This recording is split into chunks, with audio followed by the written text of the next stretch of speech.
Good morning, everyone. Thanks for your patience. We're here at the California Architects Board meeting in beautiful San Luis Obispo. And I'd like our secretary to call roll call. Melissa? Sorry. That's okay. Here we go. Thank you. Denise Campos, Here. Tian Feng, Yeah. Pascual Gutierrez, Here. Sylvia Kwan, Here. Evelyn Lewis, here, Robert Kerman, Here. Nancy Serrano here, Barry Williams. Here. Thank you. Great, thank you. So we have a quorum, so we can begin business. So let me just give you a few procedural remarks for the day. So the meeting is being webcast.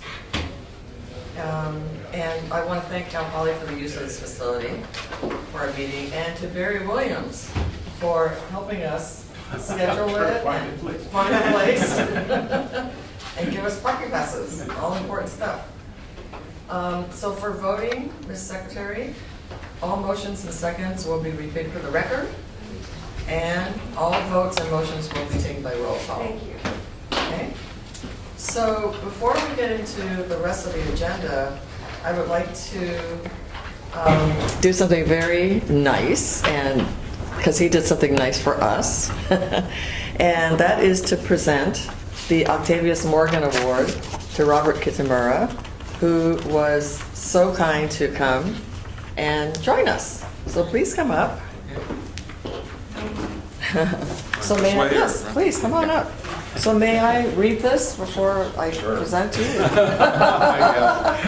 So, Robert is a dedicated architect who has served the board in a variety of capacities since the mid-1980s. This guy is patient and loyal. He began serving as a grader of graphical divisions of the NCARB ARE.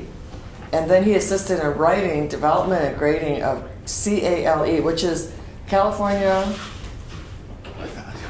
Alternative Licensing Exam. Exam, yeah. Woo. The last part's the exam. During the, You know that. and it's in the late 80s. Yeah. He has contributed more than 800 volunteer hours. Wow. Can you believe that? To further the board's mission of protecting public health and safety and welfare. By 1996, Bob was serving as the board on the board of the CSE commissioner, and that is the California Supplemental Exam. And then in 2002 and 2008, he served on the Master Commissioner Review Committee. Later, that wasn't enough. From 09 to 10, he served as a Master Commissioner. Then he would often forego payment of his expenses and honorarium. He would even organize carpools with other subject matter experts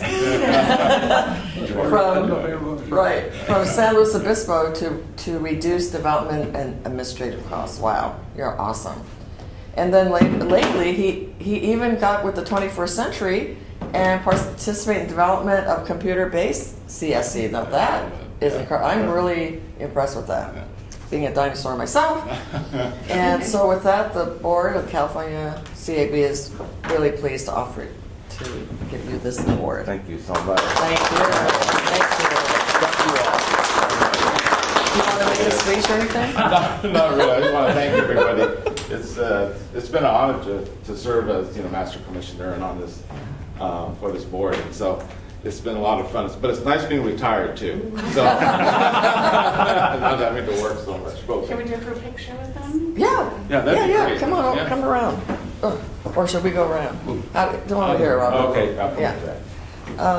Robert, now that you're retired, you can spend more time volunteering. Yeah. What are you talking about? My wife will go for that. Well, you want to go travel around the world or what? Yeah, I know. Thank you. Oops, sorry. Thank you for all your service. Oh, thank you. Yeah. Yeah. Thank you. There they are. Oh, there. Oh, there's a picture. Yeah. Hi there.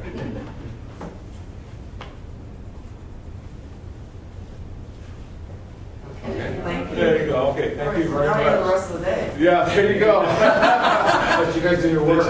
Yeah. Unless you want to sit through a board meeting.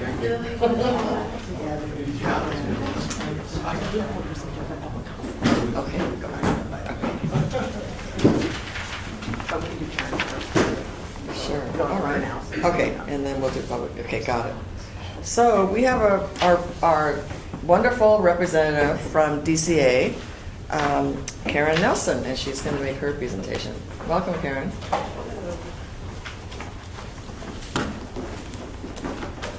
Good morning, everyone. President Kwon, Good morning. Vice President Thang, Executive Officers, Zuniga, board members. Great to be with you all again. Again, Karen Nelson, Assistant Deputy Director with the Office of Board and Bureau Services with the Department of Consumer Affairs. And thanks for, again, putting us into the agenda to give you some brief comments about what's been going on at the department. So as many of you are aware, Director Dean Carfillo had left his post as DCA Director on April 19th. He was a great mentor and friend to many of us at the department, and we wish him well as he starts his new chapter in his career.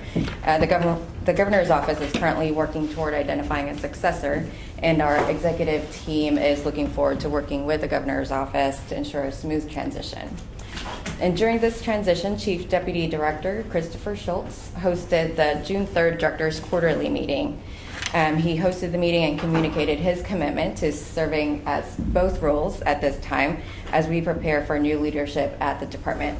He encouraged executive officers and bureau chiefs to send ideas regarding cross-cutting projects where new leadership and administration can focus. So we're collecting all of those ideas, and once we do have new leadership, we'll be happy to share those with him or her.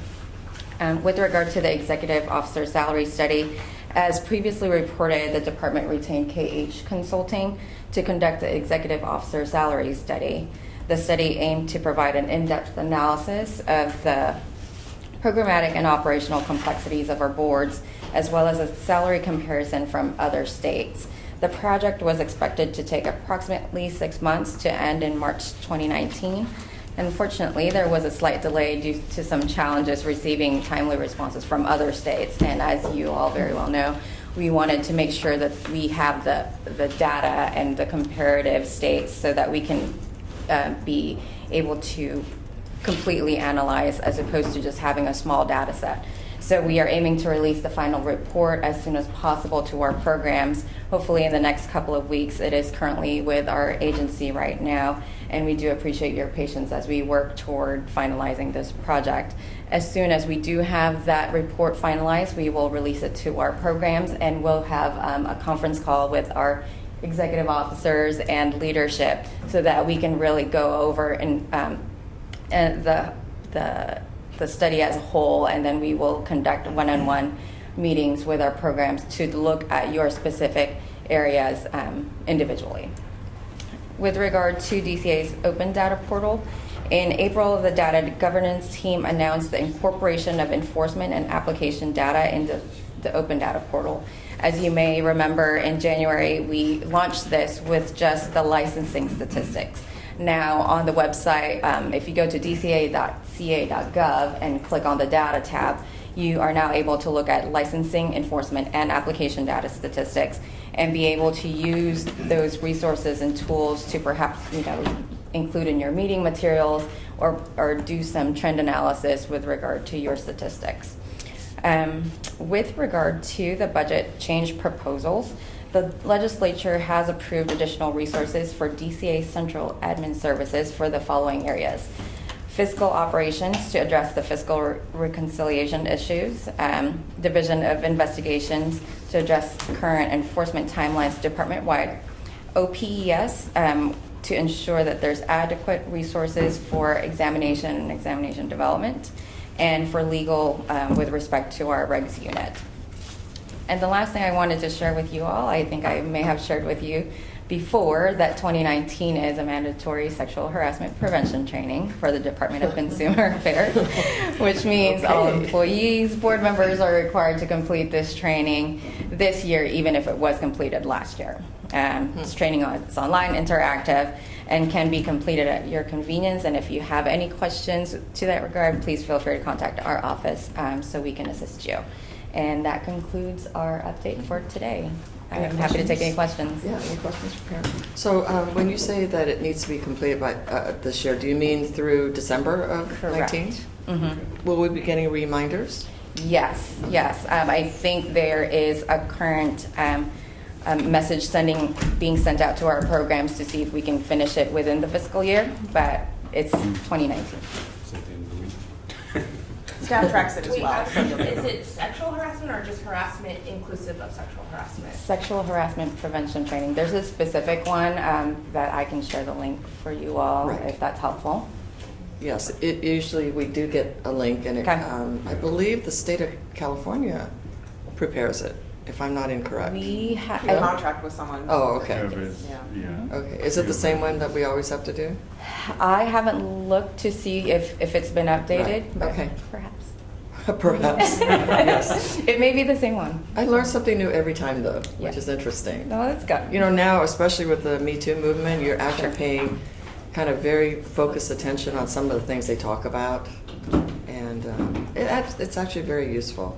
Yeah. So, Thank you. good. Any other questions for Karen? No? Thank you so much. Thank you. Okay, so now we're going to ask for any public comment on items that are not on the agenda. Hi, I'm Susan. I'm here from the public. Okay. Sure. Yeah, please introduce Thank yourself you so again. much. Yeah, Yes. sure. My name is Susan Coddington. I'm a commercial interior designer in California. I am representing IIDA, the International Interior Design Association. I've been here in the prior February meeting and then followed up. At that time, I was here to, I guess, emphasize our interest in a working meeting with stakeholders, representatives of CAB, AIA, CCIDC, others that are interested in exploring how we can improve the way commercial interior designers are able to operate within the built environment. So many of you might have heard my update from in the end of February, but I wanted to continue to attend and form an ongoing relationship with you. And also, I know Laura has done a great job trying to facilitate a meeting, and it's a little difficult and challenging to get all the right people together or those that are interested. So I'm just here to reemphasize our interest in talking about the issues that we're facing. Most of it is the inconsistency at the building departments with regard to our scope of work. It's not clearly defined in the code at this point, so there's a lot of confusion on what type of plans can be plan checked successfully versus those that are requiring an architect's stamp. So as a business owner, I've owned my business for 31 years now. So as a business owner, it's incredibly difficult to price a project when you don't know if you're going to need a registered architect on the project or not. And I just find that I'm one of many in the state of California that face this issue, and that's what we would like to have a conversation about. Things have changed over the last 20 years. Interior design has become more complex. It's more integral to the architectural process.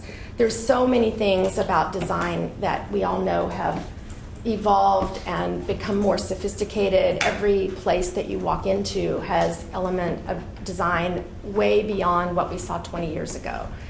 So we are excited about that and excited about our part in it. And as a business owner, I know that the architects that I have hired do not actually want to do the interior design portion of the project, but it's very closely integral to the whole built environment. And we too are specifying and planning layouts and exiting that are affecting the safety of the public in the same capacity as architects, but on the interior side of the project. And I think things have just dramatically evolved just in my career, and it's time to find a way for those that are really operating at this higher level of interior planning and design to be recognized in a different way than currently is in place with the code. And so our long-range desire and goal is to find a way to change the language in legislature so that there is a way for commercial interior designers to be recognized by the state of California. I've done some research on the landscape architects and their evolution as a profession. We'd like to explore that model perhaps and how that came to be. And we'd like to hear what the concerns are from the architectural side. We recognize there are concerns, but we'd like to have an open dialogue about what those concerns are so that we can find ways to resolve any misunderstandings or just, fears, I guess, about what it might mean for commercial interior designers to have the recognition that we really need to be able to practice to our highest levels. Thank you. Are there questions for Susan? Just, Oh, go yeah, ahead. it's Tan a and then- public comment, it's not really a question. Okay. So just want to make sure that I remember clearly that the staff will facilitate a meeting for dialogues have not happened yet, maybe schedule conflicts or something. Correct. So I was going to add, I appreciate you appearing today. Thank you for your patience with me. It ended up being a little bit more maybe involved than I thought it would be. And so there's kind of different groups involved. So I had originally envisioned a large group, but I think it needs to be a little bit smaller to start to get the sides together. And I appreciate they reached out directly to AIA to facilitate a meeting and submitted a letter so we could kind of clarify what Right. the objective was. Right. Appreciate And Mark that. is here, and we have a dialogue ongoing. So we are trying to work it out to just be able to begin a really honest, open conversation. I mean, we really do want to hear what are the concerns so that we have an opportunity to resolve them. Are you continue have dialogue with Mark's group? We are. Yeah. We are. It's just a situation that just hasn't come together, and I'm not exactly sure exactly why. We've put out some dates that were available. We're actually quite available to meet in Sacramento. We want it to be an in-person meeting, not a remote Skype call.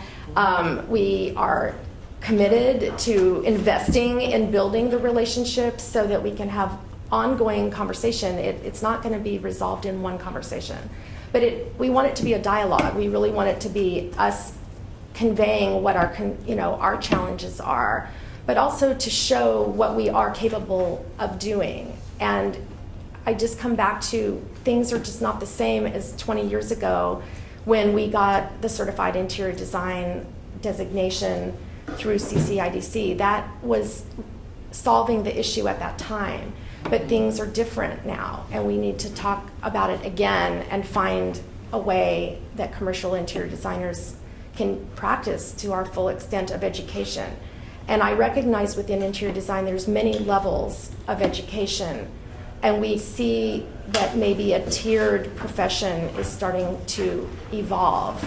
And we're all facing, as we see in medical practice, legal practice, and architectural practice, things have evolved, and it's just an opportunity to come together to figure out how we can all work in the industry to our maximum, qualification. I don't know if I can Yes. suggest instead of we have to Kevin meet you separately, maybe you can copy your meeting invite when you connect with AIA. See Right. if one of us are available to call in or to attending your meeting, right? We would want to have everyone at the table at the same time. We're open to CCIDC being at the table at the same time. I know that they have launched their commercial interior design designation in the effort to improve the situation for the members. I've taken all the classes, I've paid the money. No one at the building department even knows what a commercial interior design designation even is. So I work throughout Southern California, and I have another stamp, and I've spent another $1,000, and I've taken 5 more courses, which I've passed, and it doesn't matter because it's not written into the code in a way that the building department can recognize it. Barry? Yeah, that's kind of one thing I'm interested in, because it seems like Calvo has to really be part of this whole conversation. Yes, yes, And that's a definitely. big part of it, because I don't think we have any influence over the codes. Right. Yeah, No, we so- understand that we need the stakeholders that are impacting all of us, because Mm-hmm. architects are also impacted by Calvo. And without getting everyone to the table at the same time, nothing gets resolved. And I've been doing this advocacy for 10 years, and I've been in practice for 35 years. And I have not seen any movement in the entire time that we've been working on this. So it just is time that we really come together, because I've found personally it's been one power struggle after another, many different disagreements and misunderstandings. Everybody has their own agenda, and we just recognize that that's the way business works and that's the way life works. But I think if we could just come together in a meeting where we all can be honest with one another, we can make some progress. Ebony? Do you know like what other states are doing, or what are the rules? Well, or- the other states are doing similar efforts. It's been really very challenging.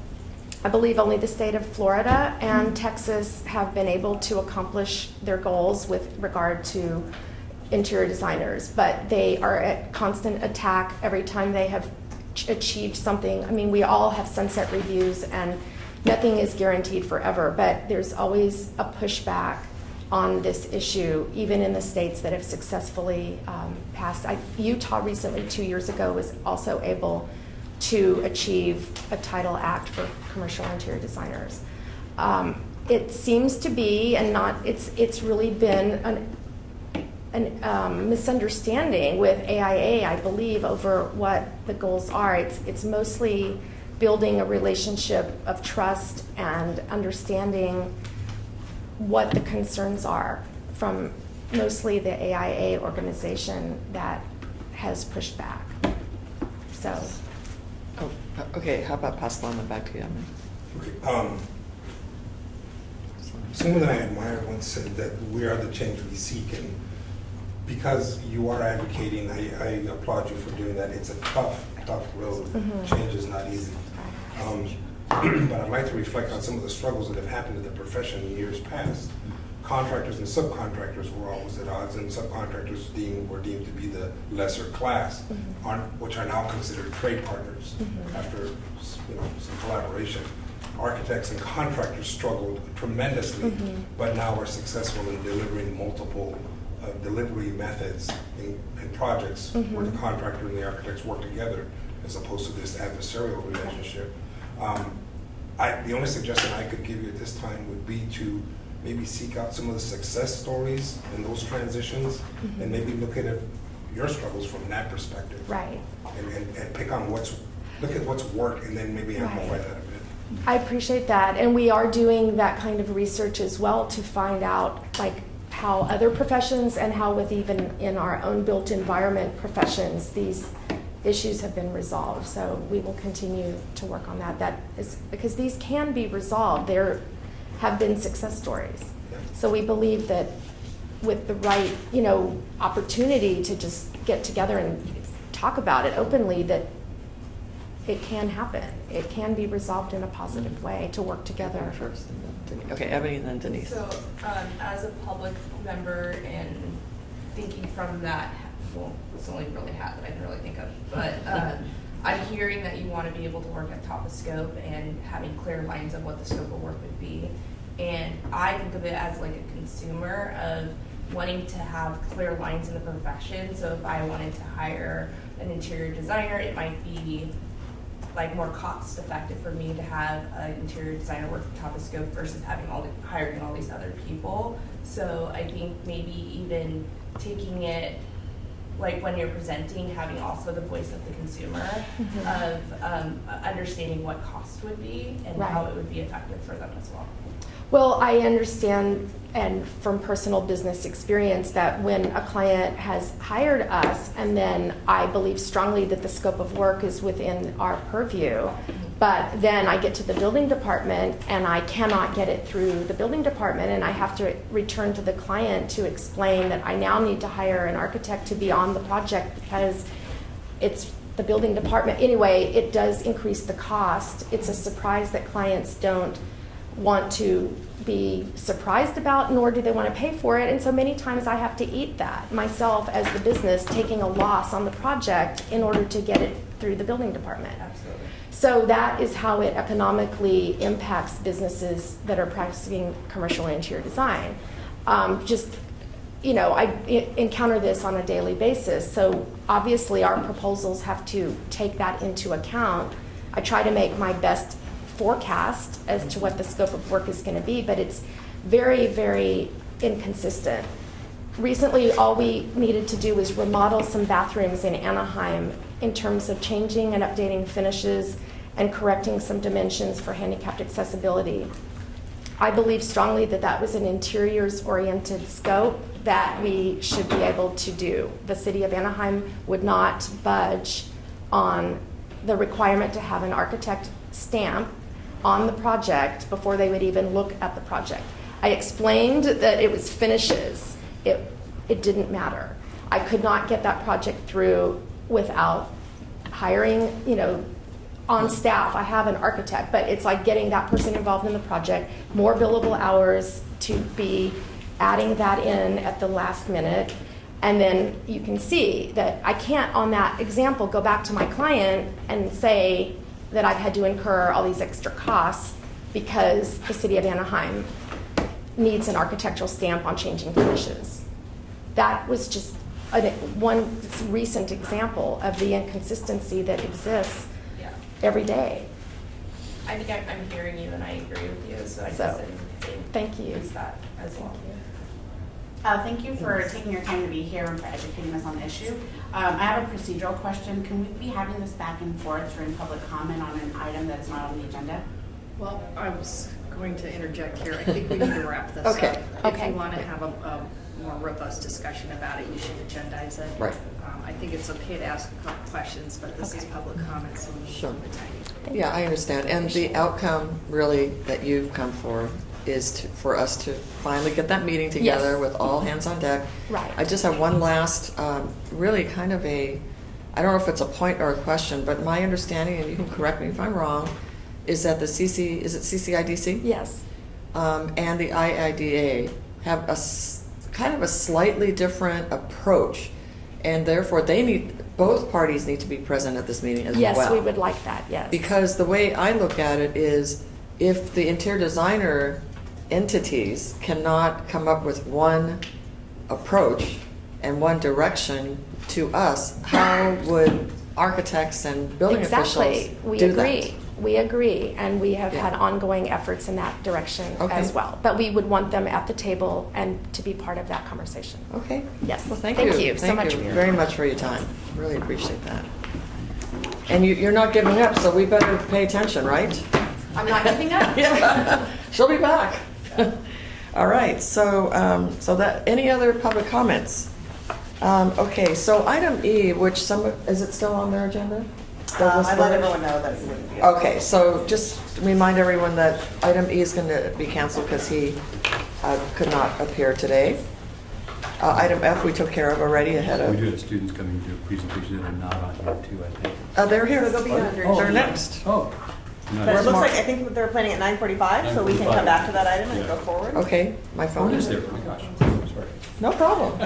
No problem at all. So why don't we go ahead and skip to the next, since we have about half an hour Yeah. before the students arrive.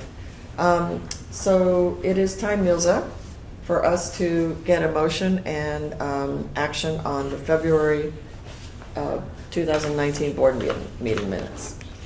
Motion? To accept. So moved. And second?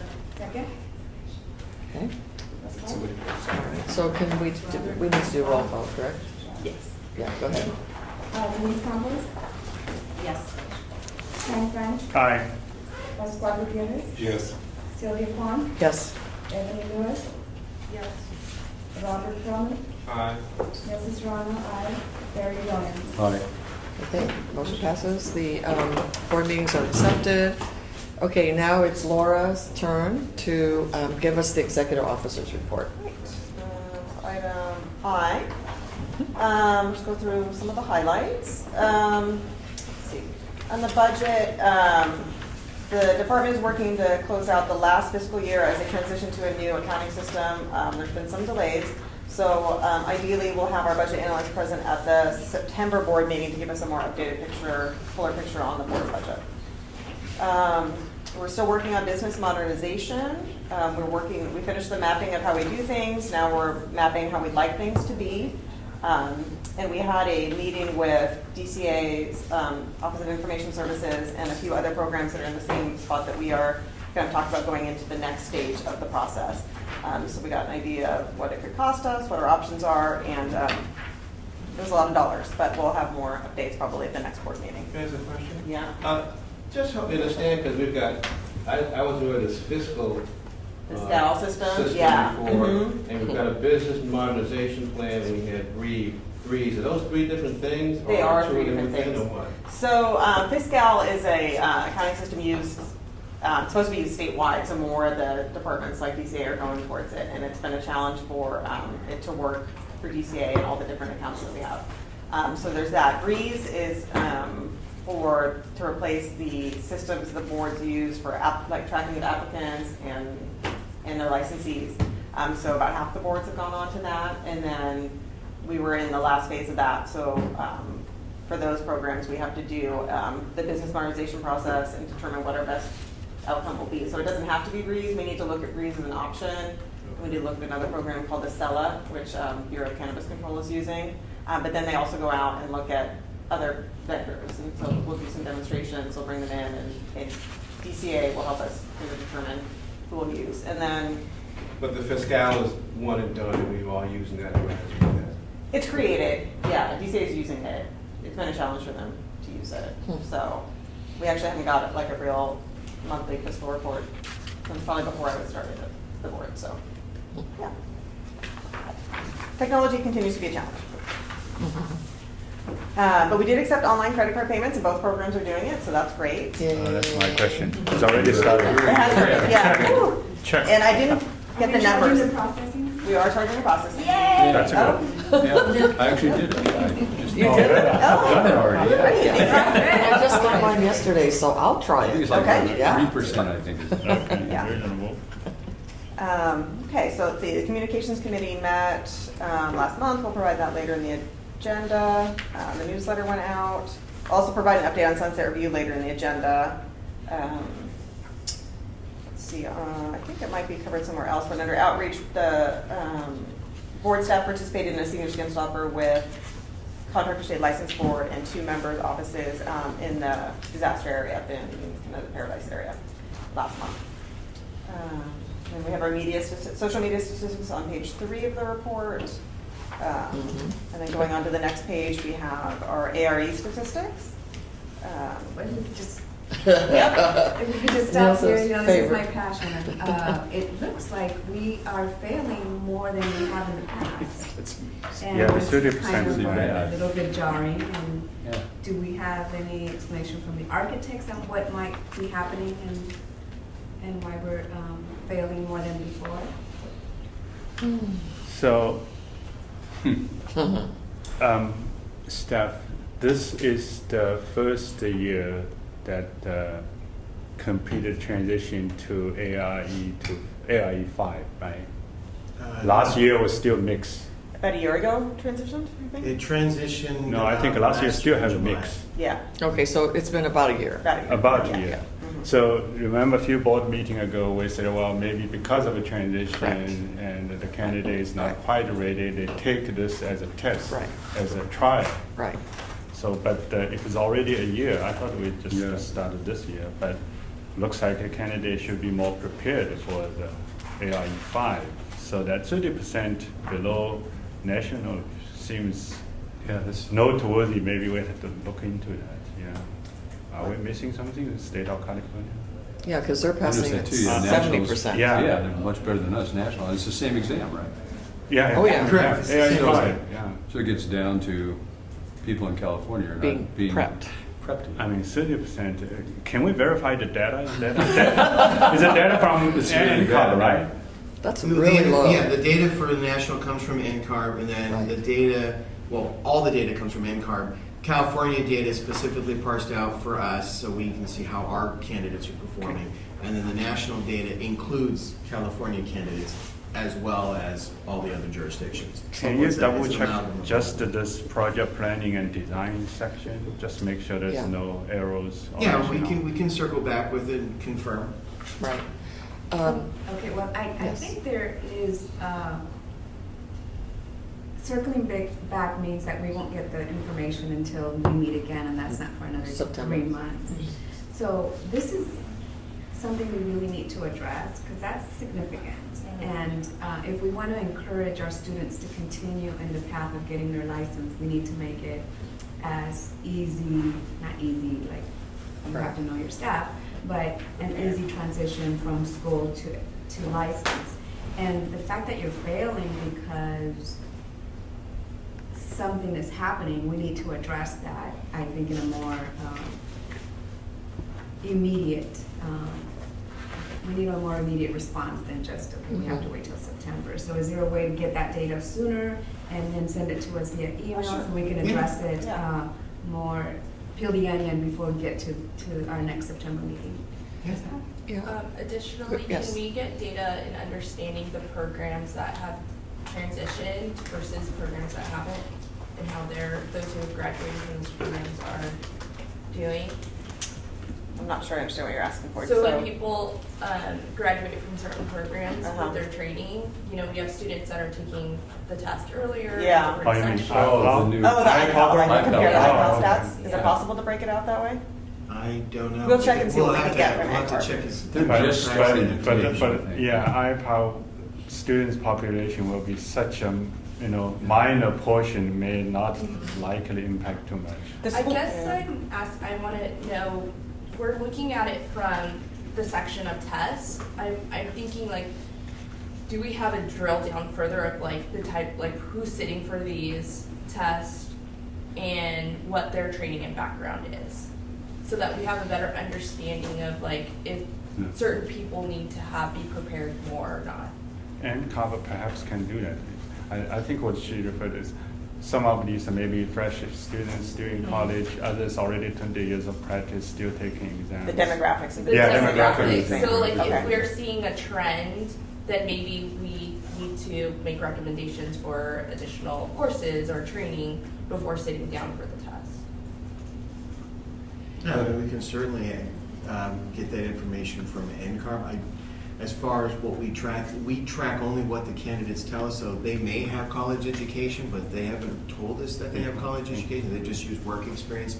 That's all we'll have in the system. Yeah, we're sort of limited in what we can ask for from applicants, but NCARB is not, so they may have more data that we don't know about. So we'll certainly find out what we can.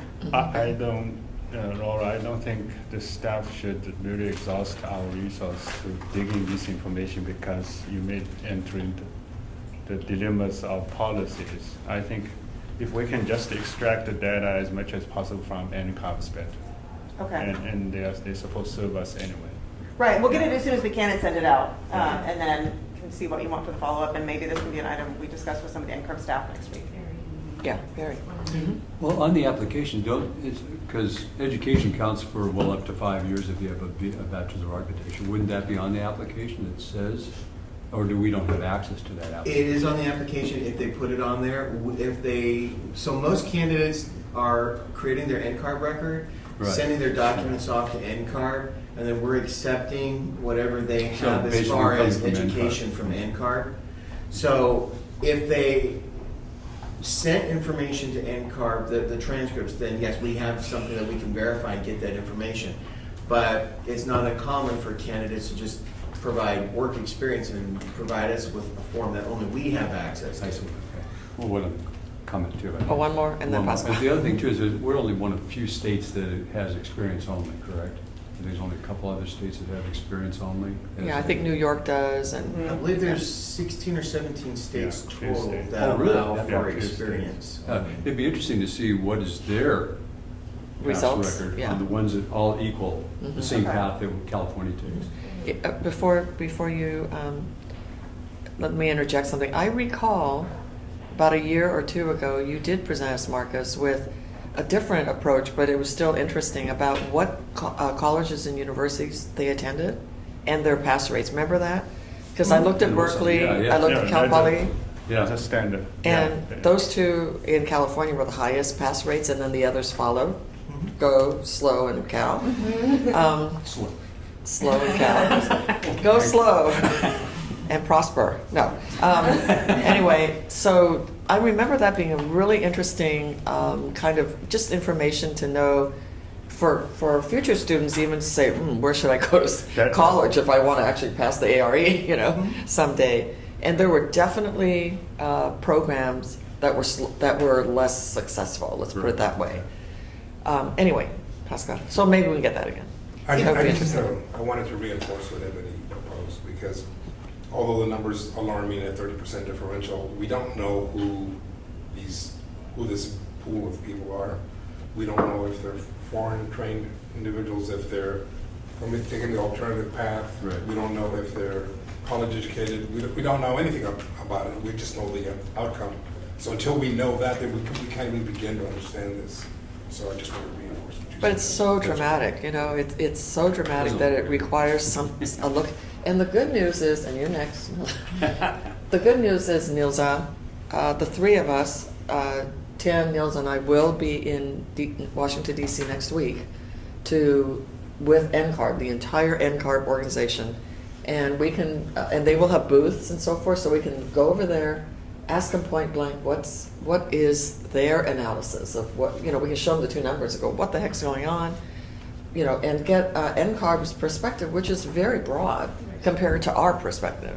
So I think we'll have an opportunity, and we should definitely take advantage of that. I would look up and cover by numbers. They have each Correct, state. for each state. Okay, My Nilza. question is, and I don't know if you can answer this, when students graduate, before they take the test, do they take like real estate agents have like a crash course that they could get? Yes. So They can. is that asked on the application at all, what program they're taking? Because maybe they're taking I doubt it. programs or I would think so. courses that No, they no. picked up No. I think that it's are not smart if they serving them do. well. They all take study exams, and Yeah. they do study groups. Yeah.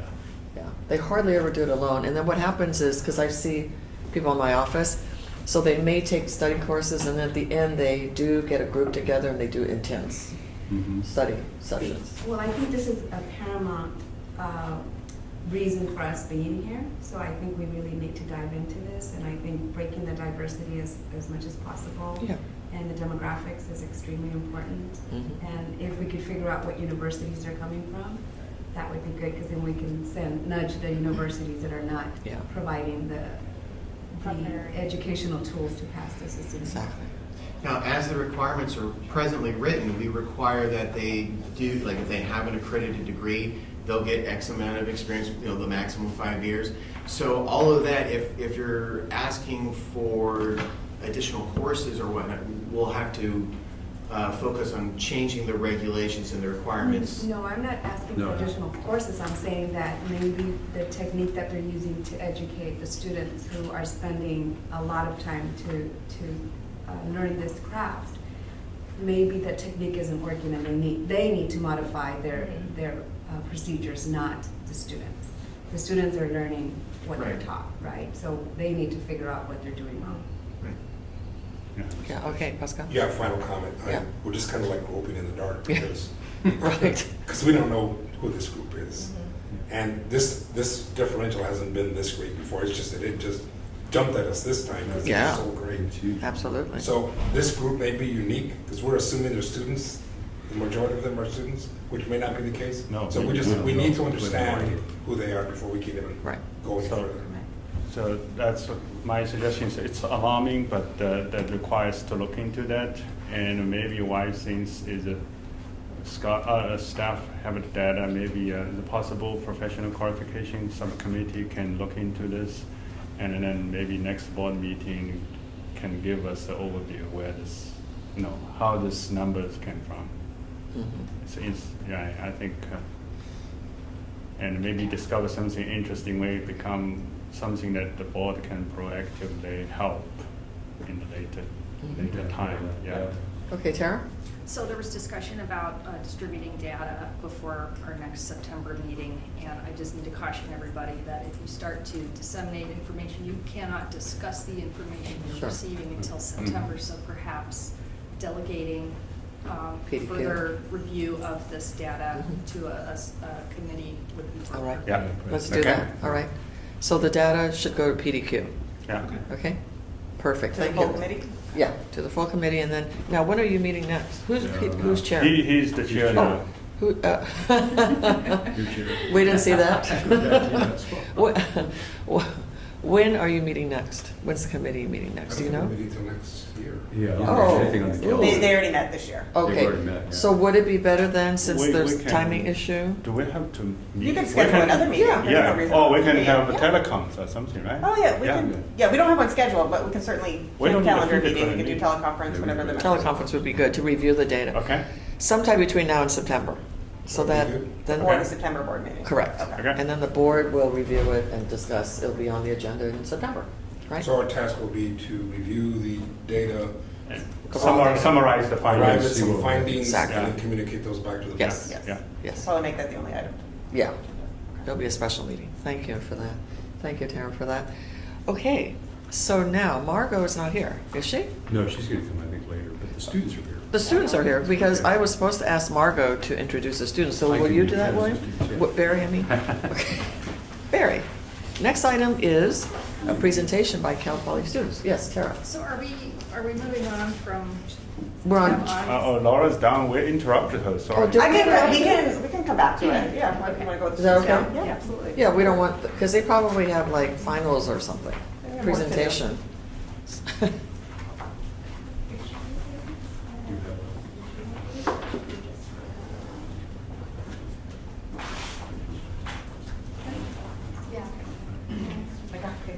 Okay, everyone, I'd like to introduce to you Katherine and Helena. They are third-year architecture students. Okay. This work that is up around here is a project that they worked on along with other students in third year. Wow. Okay. Third year at Impressive. Cal Poly, in probably about 8 years ago, we changed it a little bit to where it used to be a quarterly thing. Every quarter you took a course. Well, in fall quarter you have an individual course, and then in winter and spring they're combined so that you stay in the same studio, and then you have basically 2 quarters on a project. And the second quarter, correct me if I'm wrong, because it might have changed since I did this, but on the second quarter, then you also are integrated with structures and other disciplines to work on the project. Their project that they took on was Paradise, California, the area that burned. And so I'm going to let them take over. And if this is the work, and I don't know if you're going from there or however you want to do it. Or do you want us to follow you? What's most comfortable? Do you want to make a listen to our presentation? Is that an idea? Yeah, we have a digital one, but Yeah, Oh. not connected, huh? yeah, we don't know how to. So I mean, small group, we can maybe just do that. Yeah. Oh, Yeah, perfect. we can see. Okay, so I'm Katherine Young, and this is Cluna Comic, and we're here to present our work on Paradise. So Paradise burnt down in the campfire in November of 2018. Like 15,000 structures were destroyed, and like the whole city had to leave the town. And it's such a disaster, so we as students, we really wanted to do something to help them. So our studio, Please we come have... over. Oh, excuse me. If you'd like to see the presentation, come on over. Yeah, of course. Yeah, I mean, you don't want to look at the back of the. So we as 2 studios, we work to help rebuild the town of Paradise through our town hall designs and town designs, as well as other building designs in the town. So the whole process started with us looking at some precedents and doing some research. The process took about 6 weeks. I'm just going to call it a few, but the rest of them are on the research boards behind you, all the 2x2s of research.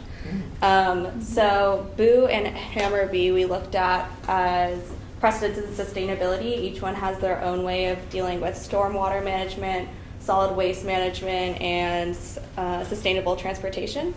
We also looked at Lake Ann Village and Kearsarge College as urban centers that still had a small town feel, and each of those places has a unique sense of place that Paradise was lacking before the fire. So an overview of Paradise before the fire, there were just over 25,000 residents. The median age was above 50 years old. Most residents were high school educated, but very few were college educated. And similar to Sloan, the majority of the population was white. It was about 95% white population, and then the median income was about $50,000, which is so under California, but pretty much on par with like the U.S. as a whole. Industries in Paradise, there were mainly 2. One was the serviceability industry and The what? I'm sorry. hospitals Serviceability. and servicing.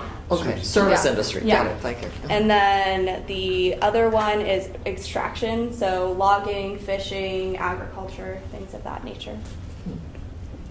So when we were thinking about what we really wanted to do in Paradise as a whole, we had 5 main goals, and that was in reimagining the downtown and working with different building types. And in these areas, we really wanted to focus on like transportation, integrating nature into the projects, and also working on sustainable building techniques. So we made 4 main trips to Paradise over the last 6 months, and in the first one we really focused on getting to know the residents of Paradise and Chico State and what they wanted in their new city. So we did a couple different exercises, including how might we statements to figure out what they wanted in the new town, then also asset mapping to figure out what they liked before and what they kind of want to retain in the new town plan. So about 2 months later, we made another trip to Paradise, and we proposed our building plans and also a downtown plan to see what they thought and get feedback to figure out how we can fix it for the next visit. And it's kind of hard to see from far away, but we came up with 2 main downtown areas in Paradise. One was more focused around civic functions, and the other one more around service. And so West Village and East Village is what we named them. And in West Village, it was focused around Paradise Community Park and putting the town hall over there, the library, more of like that walkable downtown kind of feel. And then the other one was East Village, which was focused around kind of mixed-use housing and different service aspects. So in the downtown we proposed, there would be 4 major cultural centers, about 408,000 square feet of added community space. We added nearly 400 housing units, 450,000 square feet of commercial space, which is estimated to create about 750 jobs. So we ended up making a 3rd visit to Paradise, and before that we actually presented in the governor's office and talked to Fiona Ma. And in this presentation, we're really trying to figure out the feasibility of our project and figuring out what would really happen if this did happen, and then presented that to Paradise after that.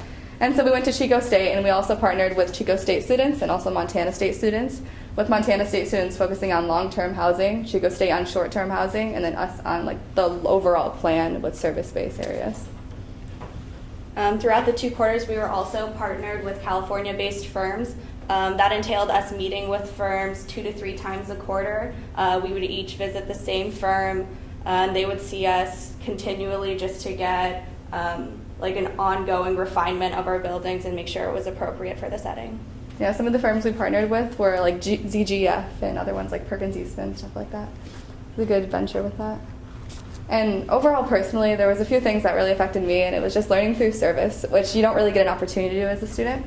And so working with these residents and hearing their stories and trying to integrate that into design is something I feel like every student should be able to experience. And it kind of helped me figure out what I wanted to do with my career, as well as my classmates. I feel like we have a different perception of architecture as a whole for this project. Here's kind of an overview of our projects around mid-review. We have a couple of completed projects on the board, but fortunately we ended school about a week ago, so most people took their project home and a few models.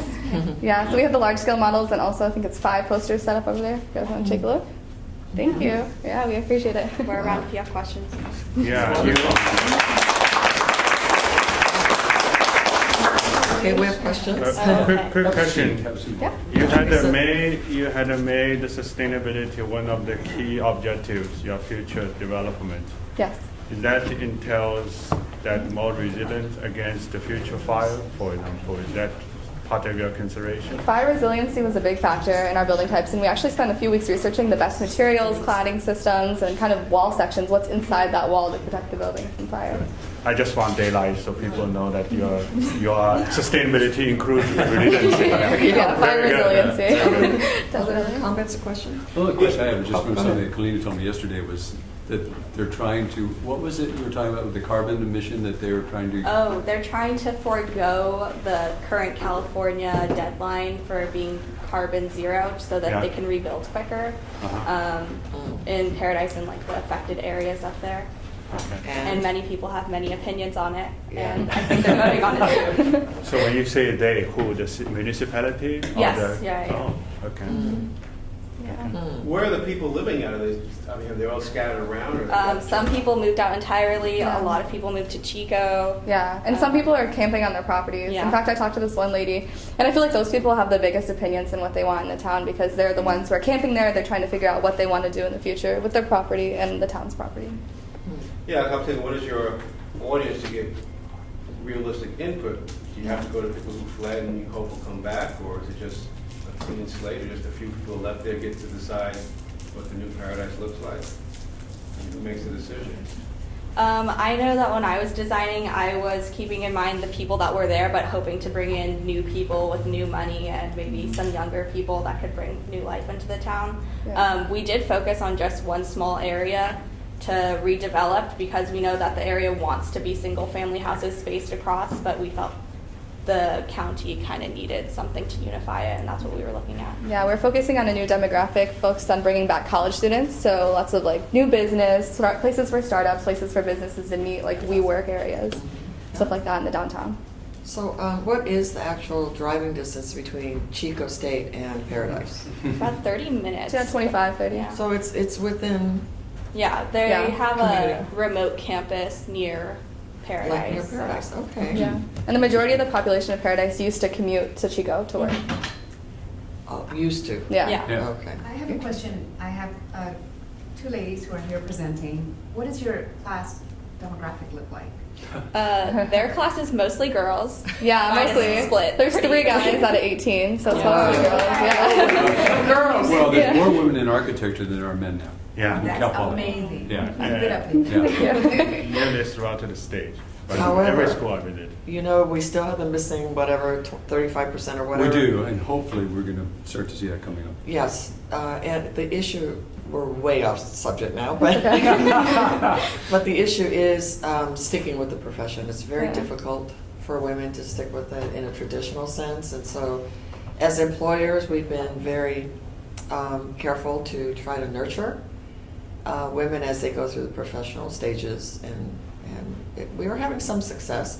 But I think all employers need to do that, is to be Really? sensitive to that Yeah. issue. No, I think so. Whether you're a woman or a man, but mostly child rearing issues and things like that. So. Yeah. And their two Anyway. professors have been longtime lecturers here, like myself was, and Stacy White, I think you're probably Stacy's, Yeah. and then and Kent McDonald, Mhm. not the same as Margot, but McDonald. And so, and Kent, I think, has, his background's a little more in the city and regional planning, and then Stacy's is very much in sustainability, big Oh, time. yeah. She's known all over California for Yeah, she's also a practicing architect as well, on top of being the professor. So. So you mentioned that you had firms help you, which sounds Yeah. fabulous, that they contribute their time and effort. Now, was this out of their offices in Northern California then, say San And Francisco? Southern as well. or- Yeah. I see. Yeah. So we talked to them remotely over video chat and stuff like that, and then we took a visit to mine was ZGF, so in Mhm. LA. So we visited them. Oh, in LA. okay. And And yours was? I met with them remotely, I think 6 times, so in Oh, 20 wow. weeks. So Yeah. it was a bit, yeah. Now, are they participating in the redevelopment, or you just, They just volunteered their time. Oh, okay. For us, at least, they would like take a lunch hour off for us, and it was really Wow. nice. And, Yeah, it's same for us as well. Well, that's good to know in the future, because my firm I didn't hear about it till now, and we would have definitely helped out during lunchtime. But, no, that's wonderful. So what is the next step?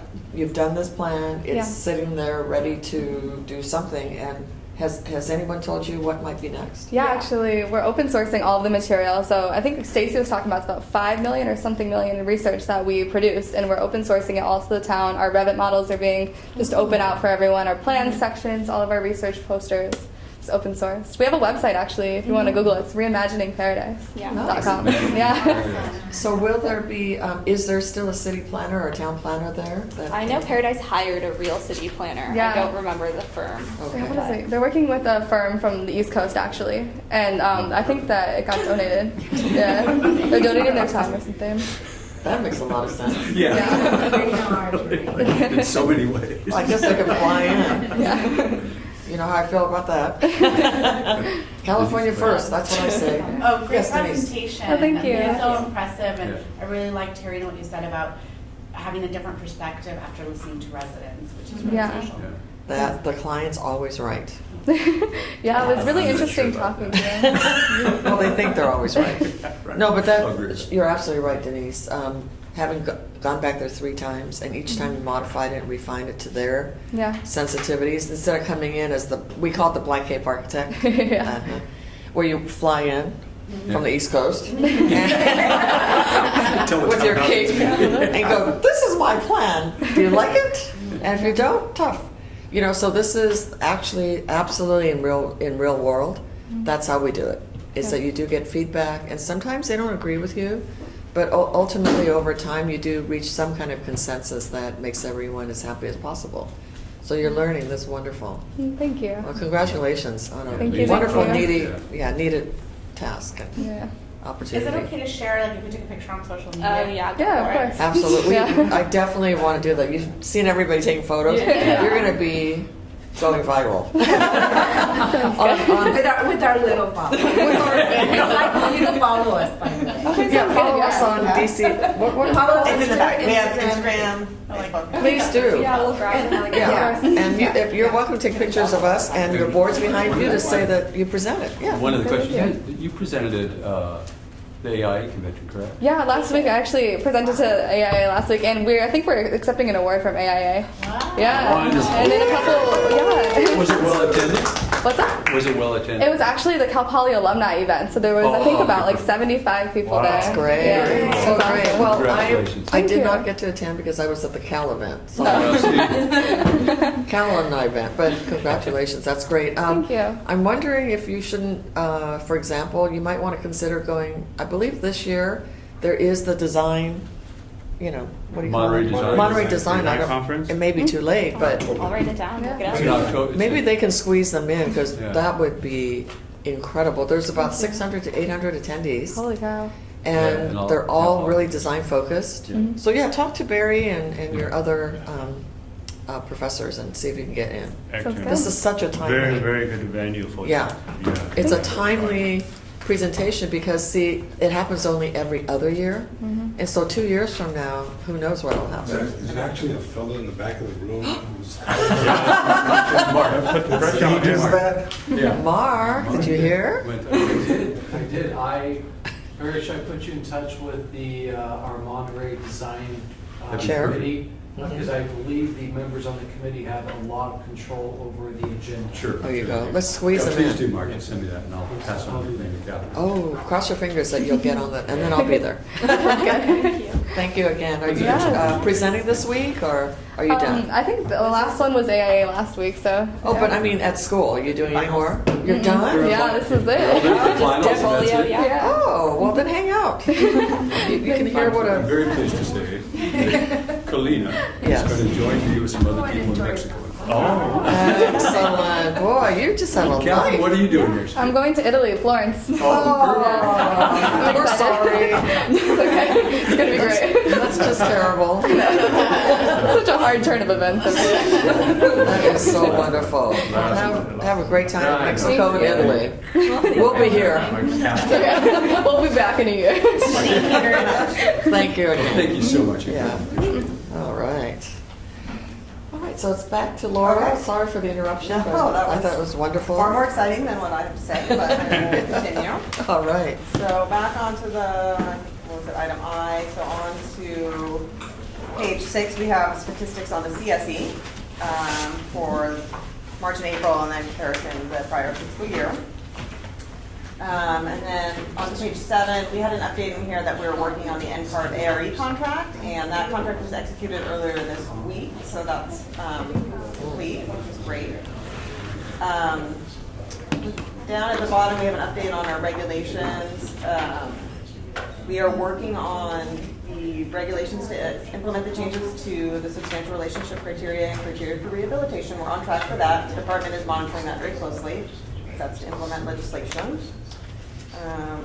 And then moving on to the next page, we have our collection agency contract, but that'll be on the agenda later. And then we have our enforcement actions.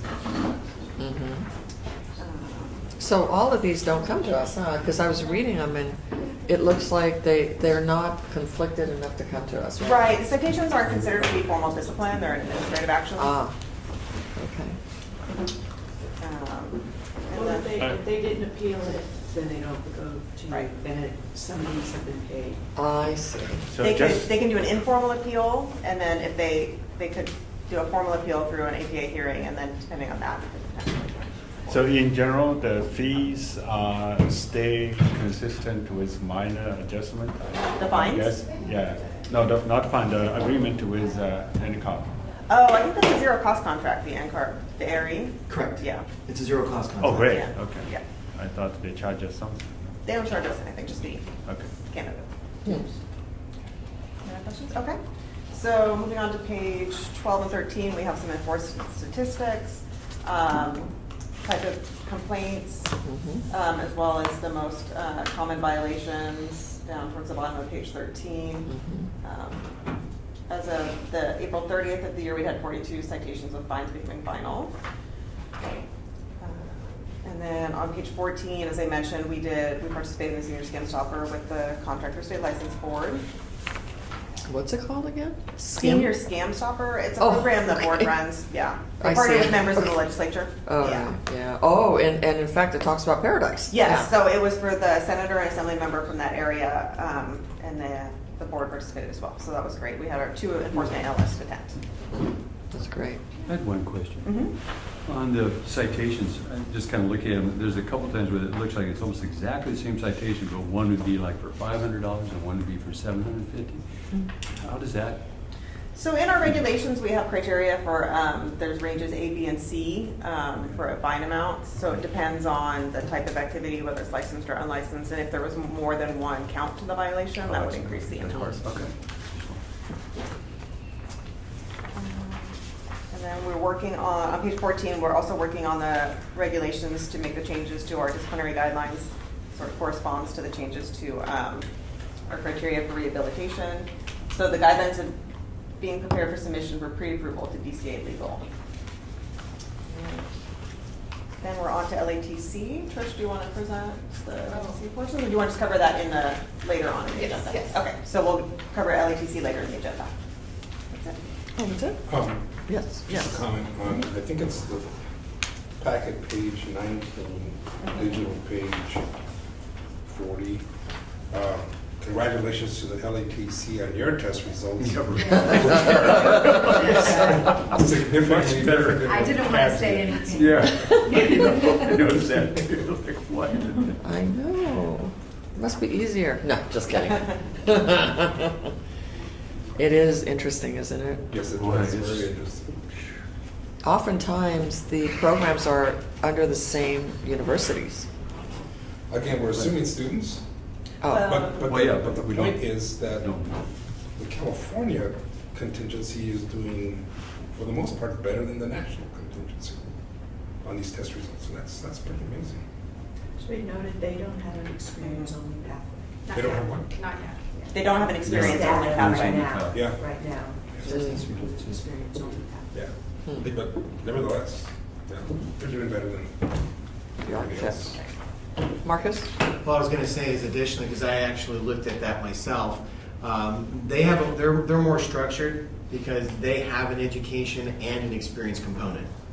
Whereas, we've got the education if somebody has it, but then as far as type of education, correct me if I'm wrong, Trish, there's certain types of education that are required, if I'm not mistaken. Whereas with us, we allow people, for example, if you have a music degree, you can get 1 year of credit with a music degree. So for architects at least, we're more varied as far as what type of education. And I don't know as far as the work experience how rigid their requirement is compared to ours. So that could explain part of it. Another part to consider too is they actually have set times of the year for the exam. So as Sylvia mentioned, getting together in groups. I don't know if any of you recall back before we went to computer-based testing, when it was offered twice a year, there were a lot of groups from what I read that they would get together and study because they knew they only had 2 times in the year at which they could take it. Yeah. Now what we see as it's presented, we see a lot of individuals who will postpone their testing. We have one individual who, in particular, postponed their testing 78 times. Ooh. And so what we're finding is if there's work or something that's involved, if they've got a work commitment or something, they will prioritize that over taking the exam, Right. because they can take it Yeah. at any time that they want. And there are no, as I've talked with our psychometricians on the subject, what they've indicated is because we have them at a point well past they're coming to us either completely with their degrees or with their experience, that there's little that we are able to do to change unless we go back and look at those times before they're a candidate. We can't really change the candidate that we have at the time that they're applying. So that's one of the issues that we're encountering. But I had noticed the LATC data, and so I thought that was something to let you know that, yeah, there's quite a bit of difference there in their being able to structure it more. We don't have IPAL, but we do allow candidates to take sections 1 and 2 if they have to degree. So it's a little bit of a jump. Yeah, interesting. Well, I'm sorry, what was it? You can take sections 1 and 2 once immediately after graduation. That's kind of when fresh. Yes. Yeah, when I took the exams back in the 70s, No, go ahead. That's how, once we graduated, we could take the first part, and then we had to wait till we had off our credit and do the second. The other thing I think is really interesting in Mark is saying is I remember because the professional exam only came once a year at that time. It came in December. And the idea that if I didn't pass it, I had to wait another year before I could take it again was a really big deal. And so you really study hard on that. And I just do wonder if you can take it at almost any time, if that dilutes some of that or not. Anyway, just yeah, let's go. I was just, again, going to reinforce what Marcus pointed out, is that because in this popular trend to remove barriers, and one of those barriers being when someone can take the test, I don't know that unintendedly we've encouraged this floundering of getting through the exam process. So it's probably something somebody should look at and see, is that, maybe we should be more structured, let people get more focused. And firms would also know that that's on the calendar, so firms were supportive of letting people have time off during that, because they knew that they had 1 year. It was they would have to wait till next year before they could do it again. So there was just a lot of give and take there, and it might be something to revisit. Right, it might be an unintended consequence It could be of this freedom. However, did we have the same issue with 4.0? I don't think it was this dramatic. See, and that was also, 4.0 was also at will. I mean, you could take it whenever. And the failure rates were not as high. Initially, we do have data from that time, and they were rather low test rates back then. Oh, for the first year to 2 years. Okay. They did ultimately pick up, and as I recall, in some areas they got into the mid, even upper 70%. Wow. In some areas it would be the mid to upper 60%. So, okay, so if it wasn't broke, why did we fix it, I wonder? Oh, well. Water under the bridge. I was just going to ask, maybe it's worth going back and seeing what comparatively, how things were before the barrier removal. Yeah. How did people do on the exam back when it was only available once a year, as opposed to the time era of how people do on the exam?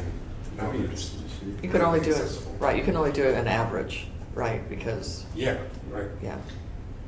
I mean, because if you go back in time, you can go, okay, in December of 1970, this was the pass rate. In December of 1971, this was the pass rate. Right. And compare that to the average of.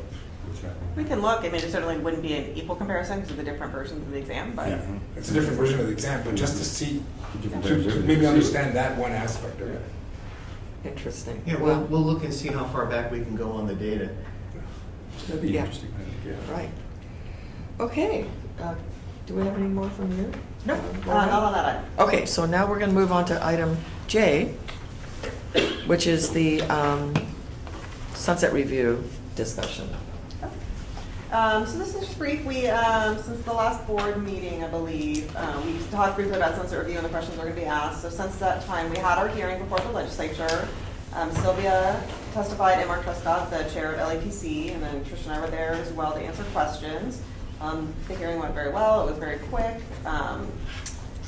So we provided our follow-up responses. There weren't really any issues raised. One member of the legislature did ask if we have continuing education on disability access, and was very happy that we do. So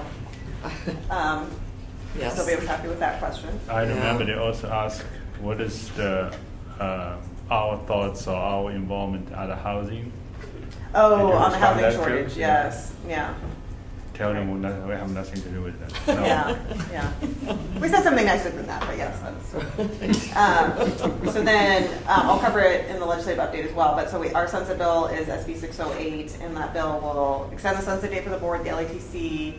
It will require the board and LATC to fingerprint new applicants for licensure. It'll make the changes to the written contract that were requested, and some other minor changes. And I read it in here, I just want to make sure that the fingerprinting applies only to new candidates, correct? It does, And yes. So there will be candidates. further amendments to the bill to clarify that. So I think ideally the legislature would like us to fingerprint everyone. We felt like we could probably absorb the impact of fingerprinting, the cost, the workload, new applicants, and then maybe in a couple of years at our next sunset, we look to see whether we need to do the retroactive fingerprinting. Well, it would only be retroactive to the point when you renew, correct? Right, so then you Okay. you would maybe phase it in over 2 renewal cycles, something like that. Okay, Nielsen? And I know that I've gone through this before, but I want to just bring it up again. We talked about the fingerprinting, which is great, but how does the consumer benefit from fingerprints when we don't have access to ensuring that the license that's being presented to you, an architect, is actually the same person? Is there a way that we need to discuss that, maybe figure out a way that we have photographs attached to the license or something of that effect, so that people who are just consumers like me would be able to hire an architect and know that that person belongs to that license? Okay, we did a little bit of research on the issue. The REC is going to meet this summer. We could add it to the REC's agenda for the committee to discuss it maybe, and then have it come back to the board, what their that'd be thoughts are. great. Okay. Thank you. Yeah. I think the idea of the photograph sounds pretty logical to me. More so than a Almost, fingerprint, really. I know, that's what I was going Yeah. to say, more effective than a fingerprint. I think the fingerprint helps with the criminal activity, but the photograph Mhm. is more to your point, is that really the person I'm hiring? Yeah, like a driver's license.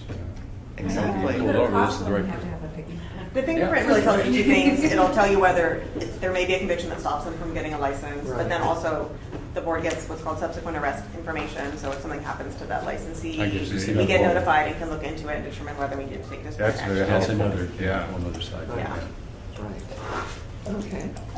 Great. Is that it for J? Item J? Mark, you look like you want to ask a question.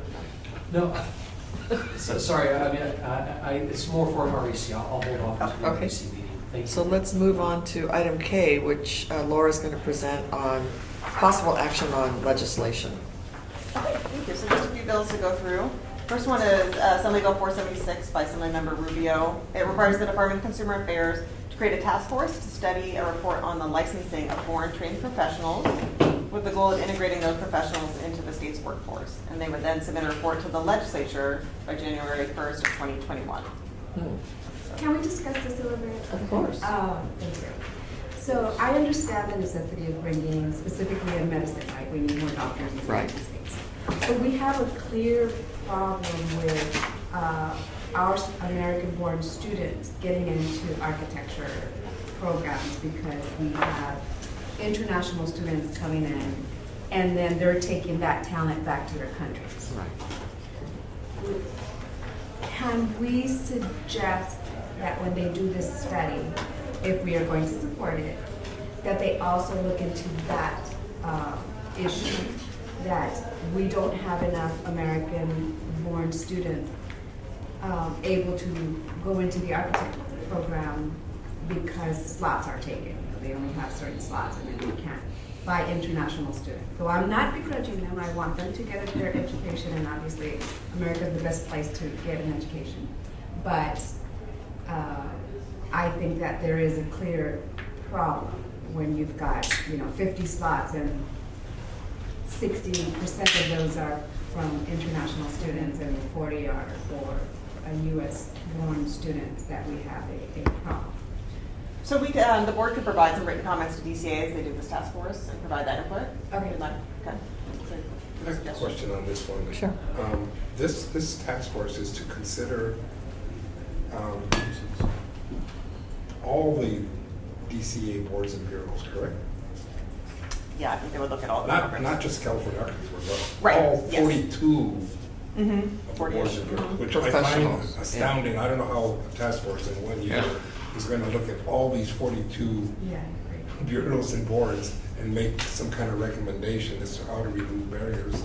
So maybe to help the cause or to advocate for the cause of the California Architects Board, that perhaps this task force could be provided a copy of our just recently completed hiring an architect, or how to be, becoming an architect, so that it's all concise there as to how you step by step. You can reach out to see what resources they would need from us. I don't want to clarify my understanding of the context of Pascal's question. So the comments on this agenda K, whose comments is that from? From the author of the legislation. So then he targets the candidate's second paragraph, specifically talk about architect's license. It says according to the author, yeah, that comes from the author. Yeah, From the author, then he targets specifically architect's Yeah, she license. does. The second paragraph. The matter records. Yeah. So I think the board should talk about, because as of last year that the NCARB just decided that, of course, with all the states' consent, to terminate that alternative path, to which I was on the committee for 3 years almost, is review alternative paths for foreign trained architects to be licensed in the United States. So we closed that door on them, and they have to take now regular ARE to get the license. Right. So if we take any action, we are in direct conflict with the early commitment. We agree with NCARB. So being on the committee for 3 years, I remember everything. We reviewed lots of architects. I reviewed at least 3 architects from Italy and from China, everywhere. So that's a big change. Yeah, be cautious about that.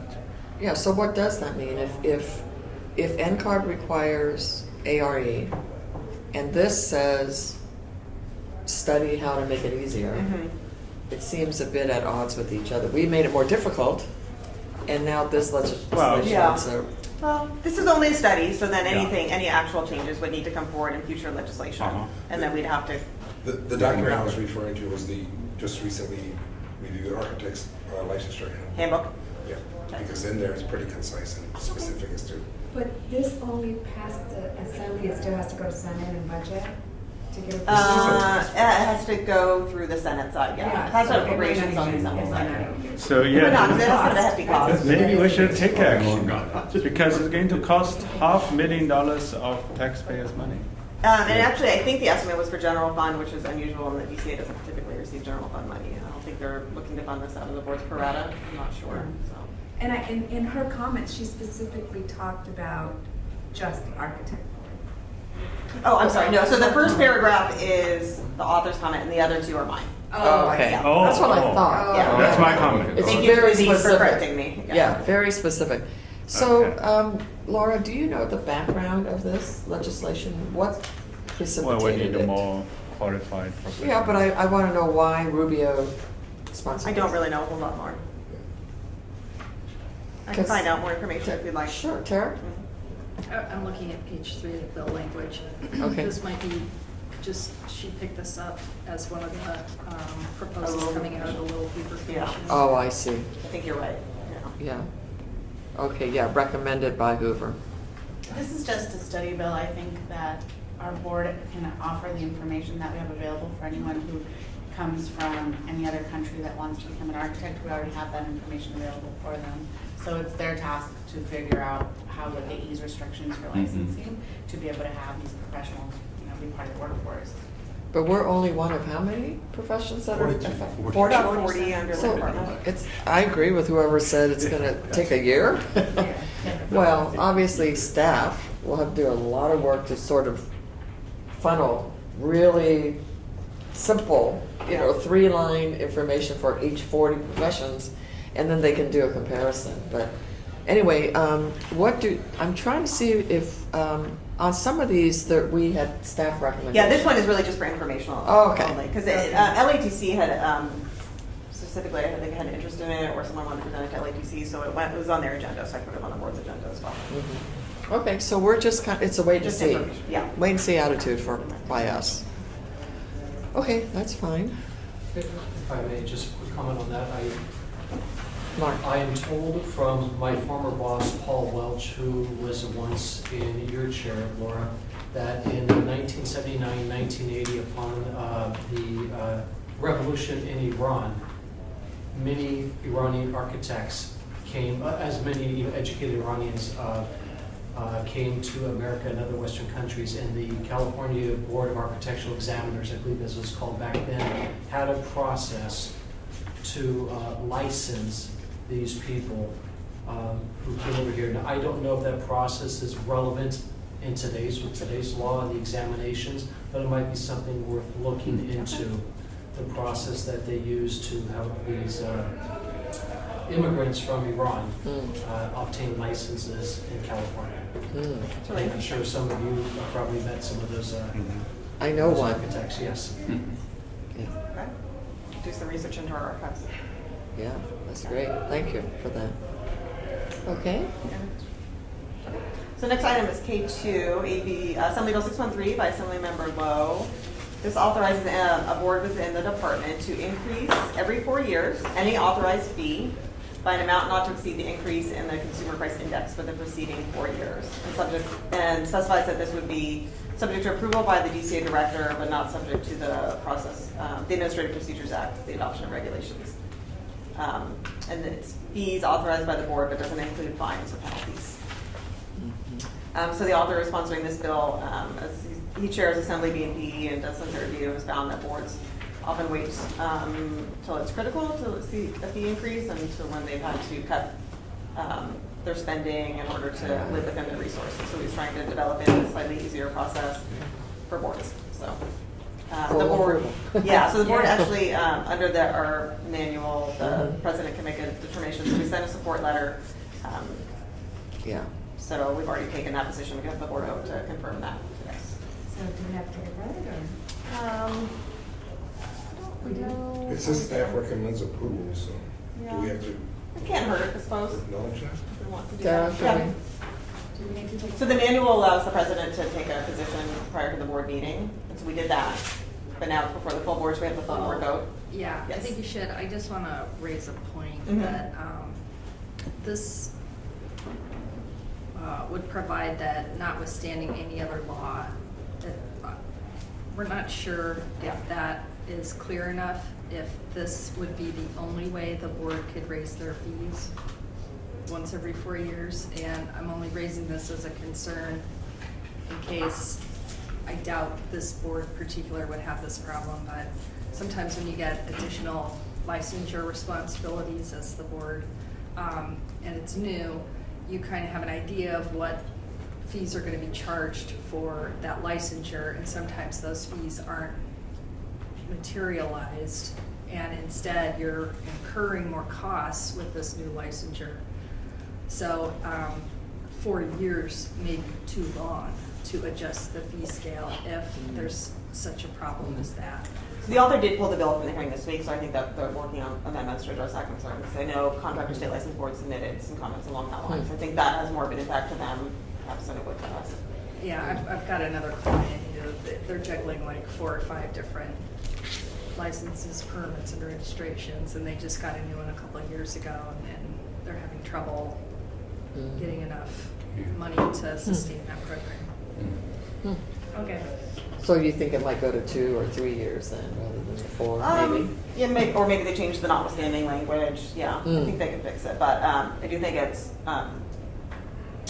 nice that the legislature recognizes the process to raise fees right now is somewhat burdensome for boards. Yeah. So I did not realize that, actually. Yeah. That had to go through this whole legislation process. Oh it my can be a gosh. challenge for boards to find an author for legislation. Most members don't really want to Be the one. be the one. Yeah. Exactly. Okay. Nevertheless, we supported it as it is. So if we could have a motion for this, if anyone would like to move the Yeah, support. motion. Can we have discussion after the motion? Okay. Yeah. So who would like to make a motion? So moved. Second? Okay, Ebony seconded, okay. Okay, so thanks. for clarification, with this policy, said that we can only change the fees every 4 years? Because I know, like, for instance, wasn't it at some point, weren't fees decreased because there was Yeah, enough few years. revenue Uh-huh. Yes. coming in? I don't know that the board fees were decreased. LATC fees were decreased temporarily. They're going to take back to the regular We level. gave money back. Yes, Yeah. Oh, and the negative BCP, yeah. yeah. So would this restrict our flexibility to be able to adjust, To decrease fees? decrease or I just? don't think so. I think we would need to adopt regulations to do that. Okay. Yeah, and this statute is specifically aimed at increasing. It doesn't say any adjustment Decrease. to the fees, it's specifically increasing. So if you wanted to decrease, perhaps you just go through your usual regulatory Yeah. process. Exactly. Okay, Okay. Ms. Secretary? Denise Campos, I abstain. Tang Van, Aye. Pascual Gutierrez, Yes. Sylvia Kwan, Aye. Ebony Lewis, Robert Herman, Abstain. Nelson Serrano, I, Barry Williams. Aye. Okay, so motion passes. Okay. Next item. Let's see, the next item is Assembly Bill 626 by Assemblymember Silva about conflicts of interest. This bill is actually is a 2-year bill. It didn't make it out of the assembly in time, so I have it in the packet because I wasn't sure at the time we printed whether it would go forward. So it's not active right now, and I think there would be some changes to the bill if it were to go forward. So I don't think it's worth the board taking a position at this time. Okay, Okay. Mark, do you have any comments on this particular one? There was opposition from contractor groups. There was not an adequate response to those contractor groups, and so the bill's been put on hold. So the path became very difficult. The San Jose Mercury News did an editorial in opposition to this bill. So the bill has been put on hold given the contractors and building construction trades opposition to the bill. It's an easy fix in my opinion, but it was considered too late. Okay, you said that there are fixes? He There thinks. could have been. Yeah. There was a coalition behind the bill, so it's getting agreement amongst the coalition. Okay, okay. So we'll see this again. In one form or another, yes. Yeah, now, correct me if I'm wrong, but I believe this bill was going to benefit architects. The architecture profession. And I would argue public entities as well, giving public Right. entities greater authority to contract with the architect and the That they design like. professional Right. that that entity found to be most qualified. Yeah. Okay, so maybe perhaps next time we need to work harder to build the coalition and get it through. Because this is, to me, and I know AIACC pushed very hard for this. So I'm not happy to hear that it's been, I guess, do we say it's been pulled or tabled? It's a 2-year bill, so it's Inactive. yeah, inactive. Inactive. So I So- believe It did. it's on the assembly floor inactive. Yeah. I think So it could come back, if they just pull it back to. Come back next year. It It's the will be first year. eligible in January of 2020. If AB 626, that particular bill, is going to remain alive in 2020, it has to pass the state assembly by the end of January 2020. And then it'll go through the process in the state senate. there will be more than a year down to the road if it's continue moving this direction. I'm sorry, what's that? At least 1 more years, if not longer, we'll Correct. see this again. I think it is very, very, very unlikely for anything to happen in 2019. Okay. So. We will revisit. Right. So no action requested. No. Yeah. Right. No action. Because there's no point in having an action. Okay. Yeah. That's But fine. I have a question for Tara. If the board wants supported the bill now, since we had exposure of it, and if we have something that Sylvia suggested, we become actively participating, promote the bill, is that something the board should do or should not do? It's almost like lobbying, right? We should not do lobbying, I guess. We can only act when the agenda's agendized, or the item's agendized, then we take actions. Well, Can we you guys, proactively- as a group, could motion, to, you could still support it, and through that support letter, you could also offer any assistance. And that assistance would be by a board member, potentially the board president. So I don't know if that means participating in some one-on-one meetings, having a broader discussion at a board meeting itself outside of a legislative meeting. Okay. So, yeah, I mean, I like that too. I agree with you. Mhm. To make Under it the more. legal limit, yeah. Yeah. Go ahead, Mark. I would suggest that this board have a conversation on all of the outstanding issues out there, because they could be relevant issues. And before you would take a position, consider taking a position to look at what those outstanding issues are, such as should an architect who is the architect of record on project be allowed to be the construction manager of that project? Is that a conflict of interest? Now, those type of issues that are Sure. out there. Right. It's not as clean as it appears. And I would suggest that this board consider whether it should look at those outstanding issues before taking action. Okay. So how do we go about doing that? What's the best? Well, so I can put on the next board agenda and provide a more detailed analysis for the board to consider all of the Perfect. kind of pros and cons, all the issues out there, and then presumably the sponsors might work on the bill in the interim, so that would give time. That'd be great. I totally agree. Thanks for bringing that up, Tina. That's good. Because we don't want to just let it lie fallow and not contribute to the discussion until it comes back again, or if it comes back again. Yeah. We want to be more proactive. Well, yeah, when we were talking more, but it's so many front facets this issue involved. So I have lots of personal, Me too. At my, so yeah, it's a discussion. Yeah, there are definitely pros and cons on both sides of the issue that I face too. So it would be Okay. good to contribute what we know. Yeah. Okay. All right. Next item. The next item is Senate Bill 53 by Senator Wilk. It amends the Bag Leaking and Open Meeting Act to require 2-member advisory committees to hold open meetings if at least one member of the advisory committee is a member of that larger state body that is supported by state funds. So this means if the board had any kind of subcommittee or advisory committee with one board member on it, we would be subject to the Open Meetings Act. So sometimes boards use 2-member advisory committees as a way to have informal discussions. This board doesn't use it as much, so it impacts some of the other boards more. Right. Some of the boards are in opposition, but I was just suggesting the board not take action Yeah. on it because it doesn't really impact too much what we do. That's right. I agree with that. And to note that prior legislation was passed when the previous governor vetoed it. Yeah, I would think that this is so important, the governor's record to tell us and say what position to take when it comes through. Yeah. I actually don't like it normally, I like transparency, but I think efficiency should trump it here, and I think sometimes you have to have that flexibility for not having to notice every little person meeting. Yeah. Because it comes back to us anyway for a decision, so. Right. Some people abuse it, and that's probably why this bill keeps going back up, but we have. Okay. Next one is Senate Bill 601 by Senator Morrell. It authorizes state agencies to issue a license fee waiver for the replacement of a license. For the physical license, if the person was displaced or affected by a declared federal emergency. It authorizes a waiver but does not require it. So, Sure. we do recommend, staff recommend a support position if the board would like to support it. Right. So, do we need to vote on this? Okay. Yeah, we need a motion first. Oh, so moved. Okay, and a second? I second. Okay. Okay. Tia? Denise Campos? Yes.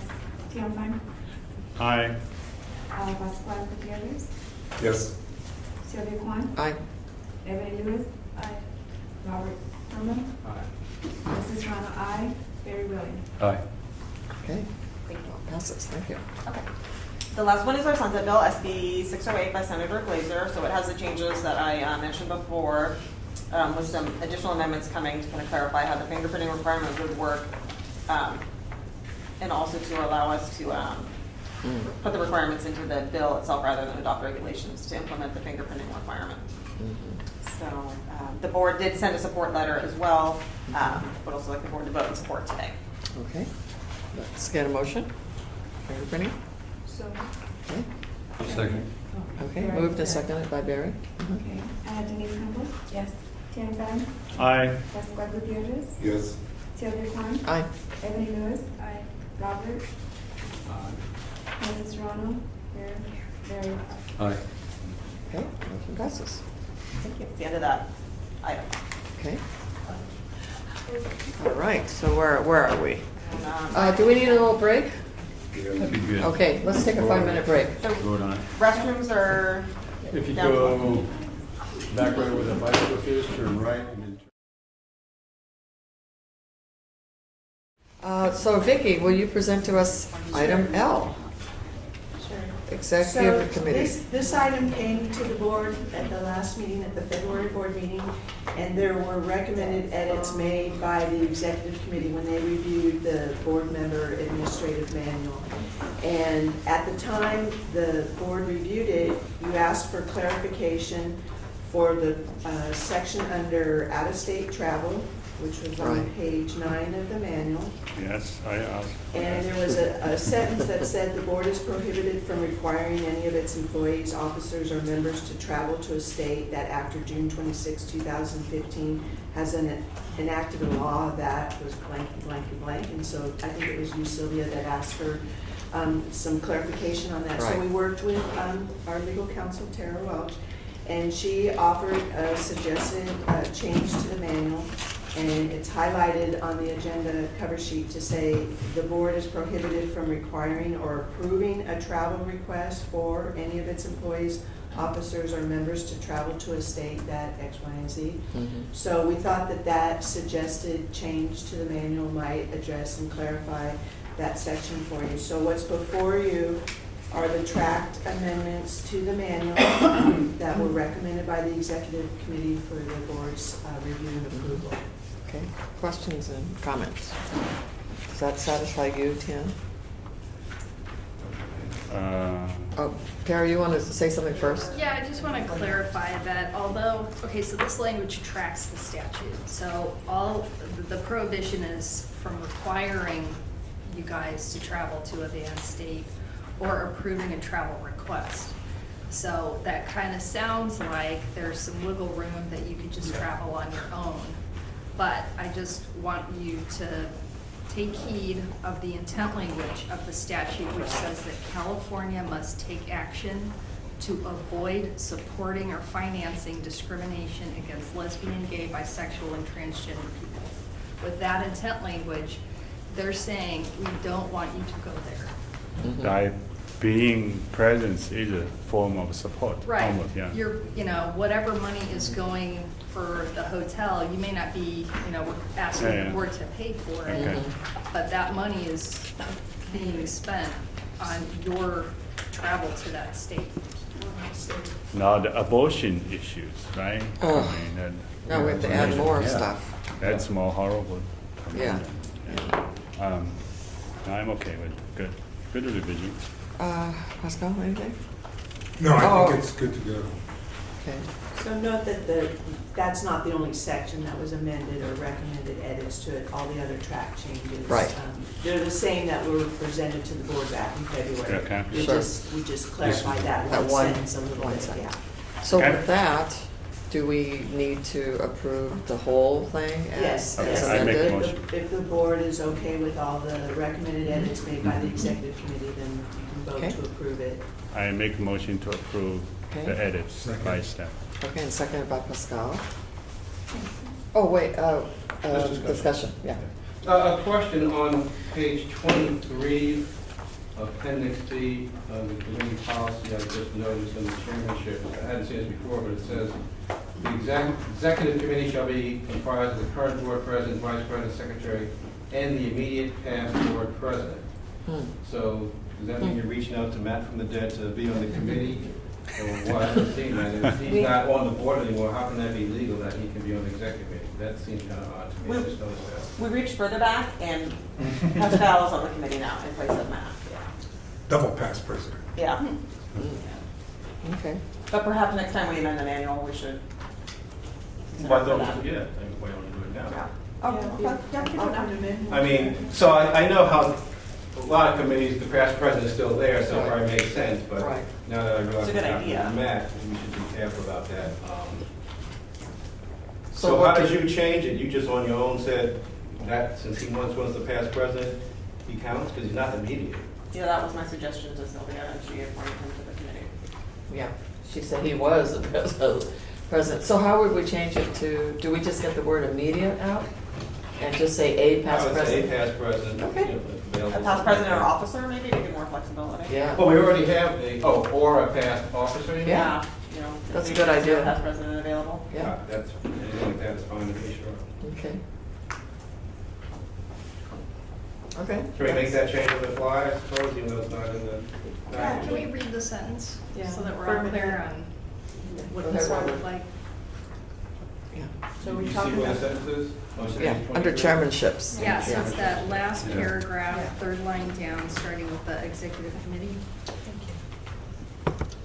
And so you want to say a immediate past president or No, just say. a past president? A past, or A past board president or board officer?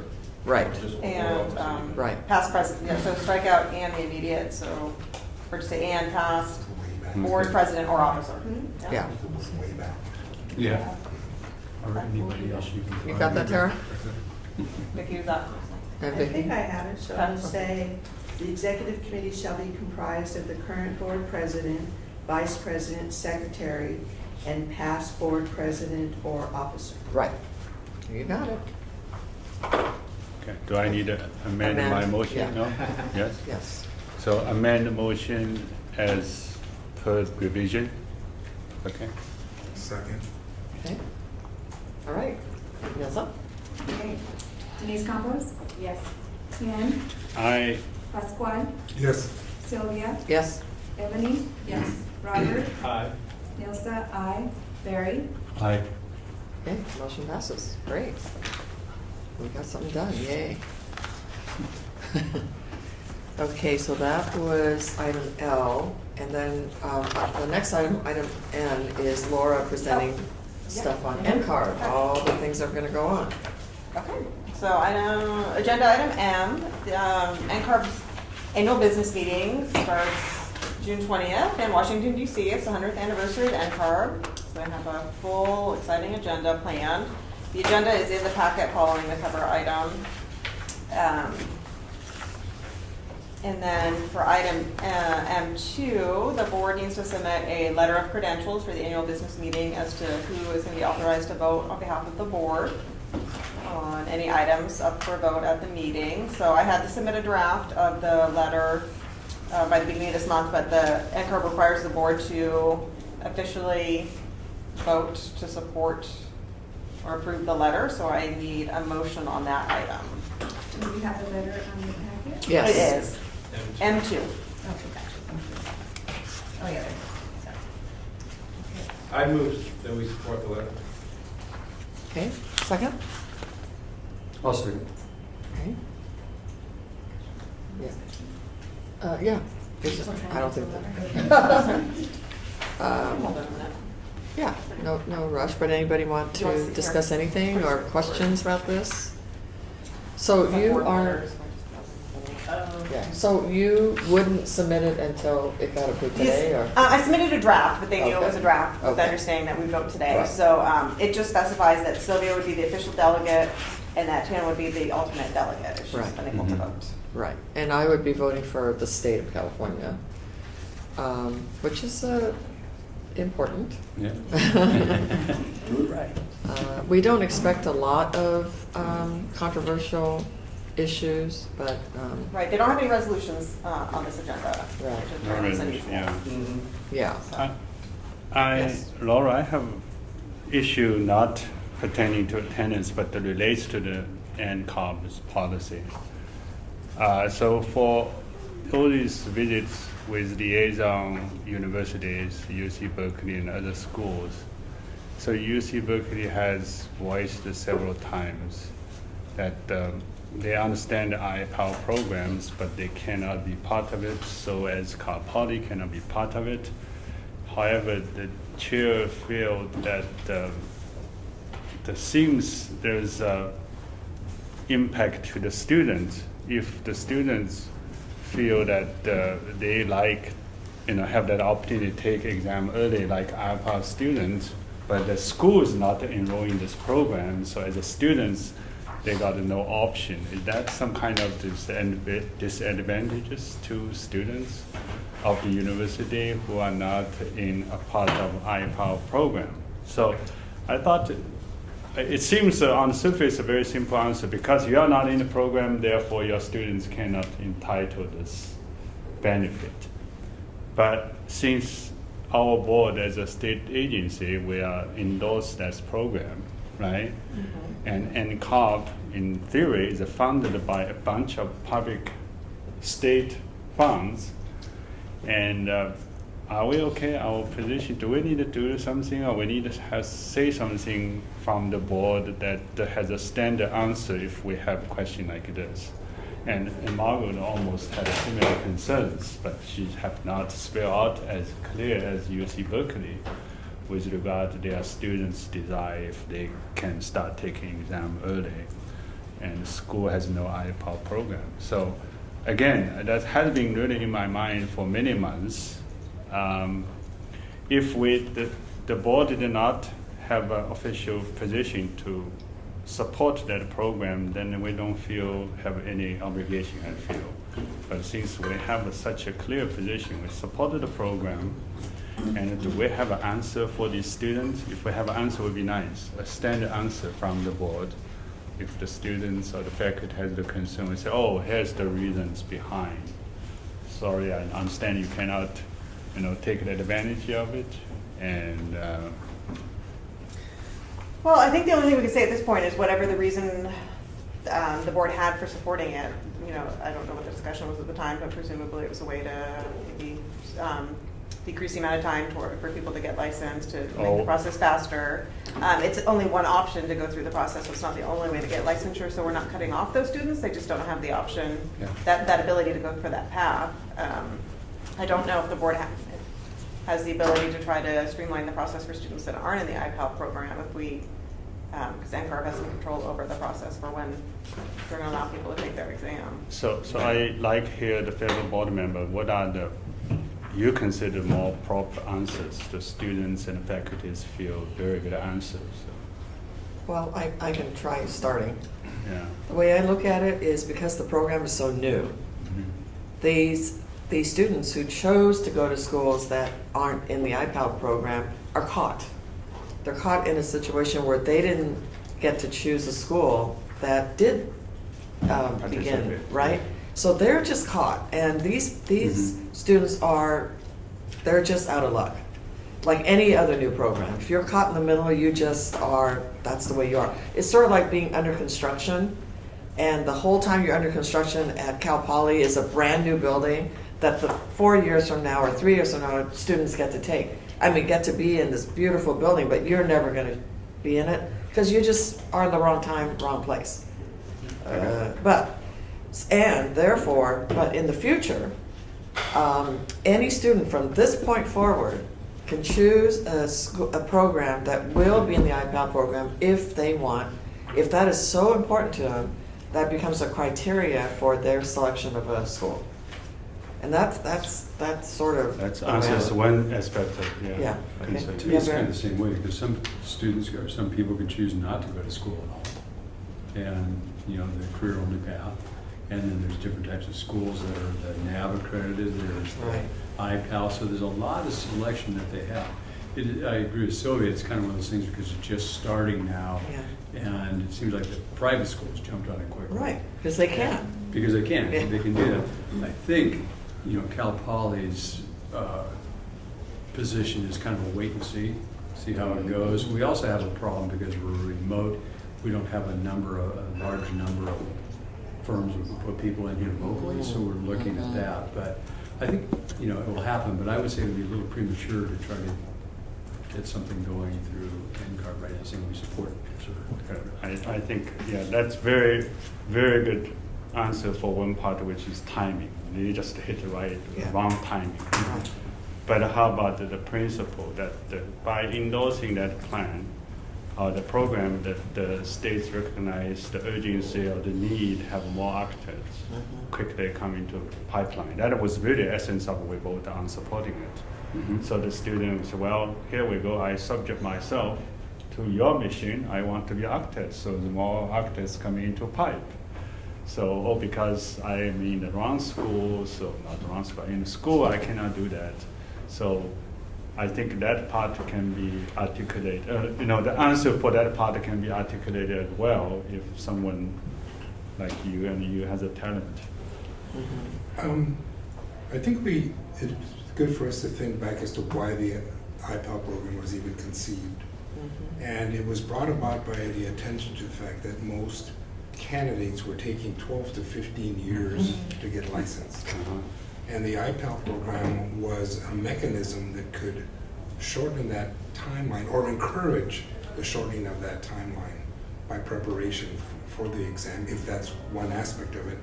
There's not that much difference between an IPAL student and someone who's not an IPAL student, because conceivably if someone is in an IPAL program and they get all their AXP accomplished and they get their exams accomplished, after 5 or 6 years, they're in a position to take, or they have to sit, they can wait and sit for this California supplemental exam.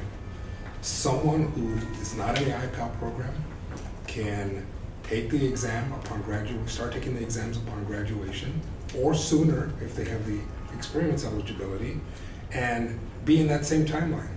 So there's no real unfair advantage to an IPAL student to sit for the exam earlier than someone who was possibly, if I can use the word, buckling down right after graduation and starting to take the exams then. So you lost me on how this ties into the NCARB letter being approved? Well, it's just NCARB. I was thinking if the board has dilemma, want NCARB to clarify, that will be an opportunity for the delegates to raise that issue in this But they meeting. said there's no items to vote on this time? You can from the No, floor. You can bring the You can bring it discussion. up. Yeah. And That's all. the intent of the California board to support the IPAL program was to encourage more candidates to get into the licensure pipeline. That's the long and the short of it. Yeah. The other thing that we have going at this next meeting, next week, is there will be time for the regions to talk. And usually we try to daylight issues at the regional level first. Region 6 has, how many states do we have? Like 9? It's a bunch of states, plus we just got the Marinitas, no. Northern Mariana Islands. Yeah, that's it, Northern Mariana Islands, which is way far away, even past Guam. They're back. They're back and they're paying dues. Yeah. So we could daylight that issue, Tian, at our regional meeting. I'd like to also point out that prior to the IPAL program moving forward, there was a letter of interest that was disseminated to all architectural colleges, whether they would be interested in this conceptual program. Yep. Some That schools is good. responded to it, some schools elected not to respond to it. After those initial letters of interest came through, then NCARB asked them to submit a more refined Application. as to how they would actually structure it into their curriculum. Exactly. And once that occurred, then the actual programs were reviewed and approved. So there were plenty of opportunities for a school to participate in this initiative. Schools elected not to, which is fine, but it's almost like, so now that the program's off and running, for these schools to come back and say, well, we want to benefit from the fruits of it moving forward, I don't see it. Good, I think I get very good input. I will use your answer if anyone want to use too. So in summary, there's a timing issues. For the future students, they can pick a school already have IPAL program. Correct. That's one. Or they For the students already enrolled in the current university without the IPAL program, the rationale would tell them, it is not much of time difference. It could be potentially only maybe 1 year, maximum to 3 years, I calculate. Remember that we still have an 8-year wait period for the CSE. That's right, yeah. Okay, very good, thank you. Yeah. And it's so therefore, the second group would be self-directed. That's all, that's the main difference, self-directed versus a formal program. Thank you, very good. Okay, so we can take the vote now. Please come vote. Yes. Oh. Public comment? Oh, yes. Oh, public comments, please? Yeah, just. Thank you. Okay. Denise? Yes. Tien? Aye.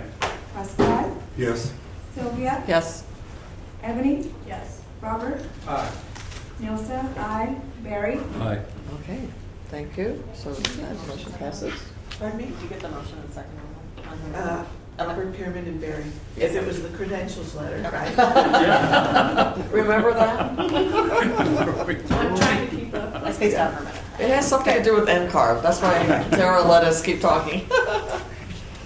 Okay, so Pasquale, item N, it's the Oh, there's a big one. Big PQC item committee here. Yeah. report now, please, Big item. if you're ready. Great meeting. Oh, Tara. Did you do M3? Yeah, I don't think so. Oh, I'm sorry. Sorry about that. Back to M3. Oh, sorry. Yeah, update. Thank you. I covered this in the report I provided earlier that the contract for the ARE was executed earlier this week. So it's a 3-year contract. $0. $0. Oh, okay, $0. We like that. Okay, so Pasquale, back to you. PQ report? Yes, please. So the PQ committee work agenda was to discuss possible action on 4 strategic plan objectives. The first one was to amend existing law regarding continuing education requirements for licensure renewal to reflect evolving practice. The committee used a sequenced roundtable approach to conduct its discussions. Each member of the committee in turn stated what they respectively recommended as a suggested expansion of continuing education topics relevant to contemporary practice. Some of the CE topics voted or voiced by the committee were sustainability and resiliency, Title 24 building code standards, ethics and professional practice, construction, contract documents, and communications. The committee also provided suggestions for amendments to the CE requirement framework, such as increasing the required CE hours in a range from 5 to 10 to 15 per license renewal period, requiring licensees to satisfy hours in other topics such as mandatory health, safety, and welfare, and allow for electives, expand the requirement for knowledge on the American with Disabilities Act to include universal design as a greater inclusivity, and as well as use it possibly a framework comparable to the one that the American Institute of Architects uses. But at this point, the committee was also reminded that continuing education requirements for the CAB must be considered with respect to the minimum competency standard for licensing authorities and not for professional development, such as what's conducted for the AIA, where that is more career development. A second agenda item was to provide licenses or licensees the opportunity to submit continuing education documentation online to increase efficiency in license renewal. The committee discussed the objective and considered the benefits of the online option to submit CE documentation, and the committee was informed that the objective is being considered by the legislature at this time. Third item was conduct an occupational analysis of the profession to reflect current practice. The committee requested HOPUS provide the committee as well as the board with a detailed presentation at the time closer to when the board commences its next occupational analysis. The fourth item was to review and amend California code regulations to reflect current licensure requirements. The committee determined staff should seek guidance from DCA legal and suggested language that would eliminate the important barriers to licensure. And then we had sandwiches and went home. Questions from yourself as well? I have a question on the first item that you did, which was to Continuing education. Yeah. So tell us how that's going to impact, or how is that going to change, if ever? I think I don't know the answer exactly as to what the mechanism will be, but the attention or the concern was brought up, not the concern, but the thought was brought up by, currently, as you know, it's 5 hours of accessibility units. And for clarification, a continuing education unit is equal to 1 hour of learning. And currently, architects who renew their licenses in that renewal period of 2 years need to acquire 5 hours of accessibility training. So the thought was to perhaps expand that and it be more inclusive and with other types of knowledge that would assist in protecting the health, safety, and welfare of the public, as well as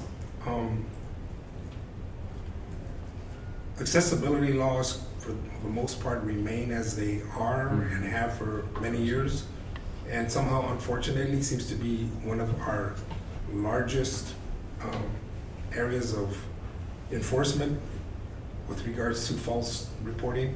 So perhaps something needs to be done there to refresh that whole approach on continuing education. But anyway, that's how we got off on this path. Vicky?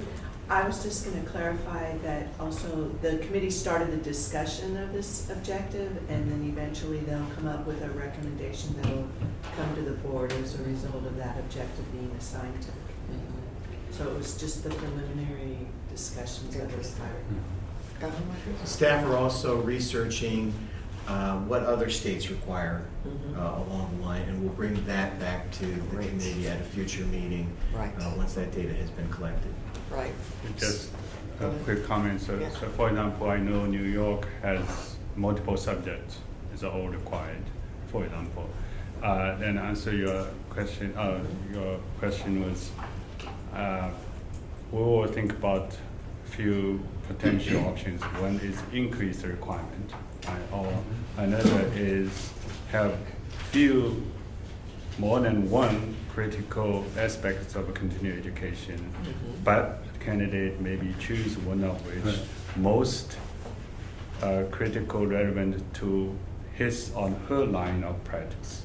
For example, a person of doing the interior work most of the time, they may pick a topic that is most relevant to them. Other people more urban design, for example, they pick another topic. So There's so many points of ignition on continuing education, and there's been past opposition to it because of additional requirements. But I think one of the underlying items here that brought the committee to where it's at and where we're at, why it's a strategic plan initiative now, is that essentially in California, and as is most other states, no, I shouldn't say that, in California, the board is involved with protecting the health, safety, and welfare and regulation on licensing architects. So once an architect becomes licensed, the board essentially never sees that individual again unless there's for disciplinary actions or for licensure renewal. So there's a disconnect as to whether, if that architect and their protection and relevance to the public is remaining, let's say, up to speed with evolving practices. We heard earlier that practices is evolving all the time. And I wanted to mention that in order to set our compass at the committee, when we discussed this, we started off with a reading from Eric Hoffert, who said that in times of change, learners inherit the earth, while the learned find themselves beautifully equipped to deal with a world that no longer exists. And that's kind of like how we jumped off the platform and said, okay, let's talk about continuing education and how it applies to our architects in California and them remaining relevant to the public. So that is my final report. No, very nice. Yes, Barry. I think too, it was a great meeting, and I think some of the things we're even looking at the terms where in the past we've kind of looked at accessibility, whereas now we're thinking more about inclusive design and the difference between like sustainability and resilient design. And this idea of kind of bringing things forward that we have to kind of take. I think everyone agreed that, I believe everyone agreed that we do need this continuing education. But I think part of it was, again, like Tien was saying, that we might have a core of certain things that we absolutely have to take, but maybe we also allow some options that go more towards what that particular architect is focusing on, small type practice versus a larger firm, things like that. So would the ultimate goal, Laura, this question is to you, would the ultimate goal then be, whatever the recommendation is, and what that comes to the board then parses it, discusses it, makes it a recommendation. Does it go back to the original sponsor of the bill? Because that particular sponsor is the one that said continuing education is 5 hours every time you renew in this subject only. And it would require legislative changes, I understand it. Yeah, so if the board wants to proceed with legislation, they could go seek a member of the legislature to author the bill. We wouldn't go back to the original author. The original one is no longer in the legislature. Oh, okay. Yeah, but we would definitely have to talk to the sponsors of that bill about the change. as it goes through the process, so. I had a question too on that particular bill.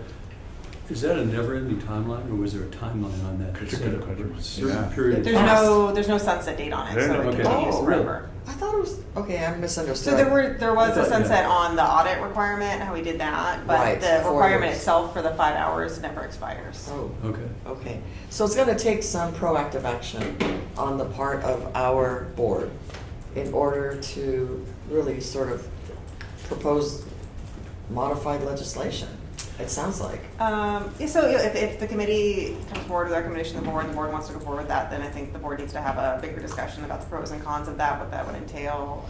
Right.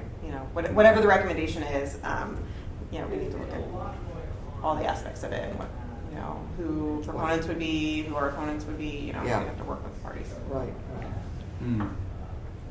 For Terry, more for you. So let's say we let this bill stand as it is, if we don't mind continue have everyone takes ADA, okay? Forever. And then we can have a new bill before find sponsor also to implement something that we talk about. That's another possibility? Oh, yeah. Okay. Wait, can the two coexist though? Yeah, why Or not? would they Why not? can? Well, it'd be nice to. You're gonna run into discussion with the committees. The committee staff are gonna be like, okay, so what do you want, and how is that different from the From this, existing yeah. law? And, okay, Yeah. if it is different, then we're gonna need to either somehow rectify, the two of them together, or one goes away and the other one Right. stays. Okay. Because the, So they're gonna be asking the questions. oh yeah, What are you doing? right. Yeah. Well, It may be a matter of dialogue and Sure. back and forth, because the committee did not at any time suggest that we abandon accessibility, Right. but more in fact modify it Inclusive. on basis of universal Yeah. design Yeah. as opposed to just California accessibility laws. yeah, we would have to educate the legislators. So, okay, let me just ask procedural, because I don't understand how this works. So if the original author is no longer a legislator, who do we go to modify? If we want to modify, who do we go to? Any member of the legislature can carry the bill to do Okay. it. Yeah. Okay. You have to find someone who's willing. Right, so we have to find someone that's amenable. Yeah. First, we start with their staff, or maybe we start with them, and, okay, we'll figure that out when we get to it. I think Mark has. Oh, Mark, yes, please. Something to look at, and I should help with this. I believe the same Corbett, Senator Ellen Corbett legislation that created this 5-hour continuing education requirement. Mr. Gene Wong worked extensively on that, Tara. And I believe it also created another government entity, the California Commission on Disability Access, which ironically may give us the best path to modify the 5-hour disabled access continuing education requirement, because one of the tasks that CCDA, California Commission on Disability Access, has done is to compile as best they can the accusations, the nature of disabled access litigation. And so they will have lists of top 10 alleged violations that result in litigation. We should look at those a bit more carefully, but I think a lot of them are maybe contractor or engineering, civil engineering stuff, parking lots, what have you, path of travel. I'll leave it to the architects to identify which ones are more architect related and which ones are non-architect related. But if these top 10 lists show the hands of non-architects, I think that could give us a better argument to modify the existing 5-hour continuing education requirement, saying, back in whatever year it was, we didn't have this knowledge, we now do. 5 hours arguably is too much, or what have you. So I can try to find those lists and forward them to CAB Great. staff. That'd be great. Perfect. Yeah. Review. Can you Okay. forward to Laura, right? And Yeah. share with PQ committee will be nice. Thanks, Mark. Yes, that would be great. And then we'll just begin with fact Yes. Yeah. and research. Interesting. There will be a lot of emotions involved. Mhm. Any Oh, attempt, yes. I believe, any attempt to modify this continuing education requirement could result in the disabled community in numbers arguing against it. Right. At that point, it becomes politics, the politics of Right. optics, and facts don't matter. Right. So you Right. have to proceed with caution. Yeah. So just anecdotally, my agency, my office receive complaints or resolve complaints about accessibility is generally 95% beyond the code requirement. That's why universal design is so important. The disability community was challenged about during the constructions, the temporary reroutings, anything you can name it, your service change, and how do I know in advance your service is changing? I show up at the station and you're no longer open, for example.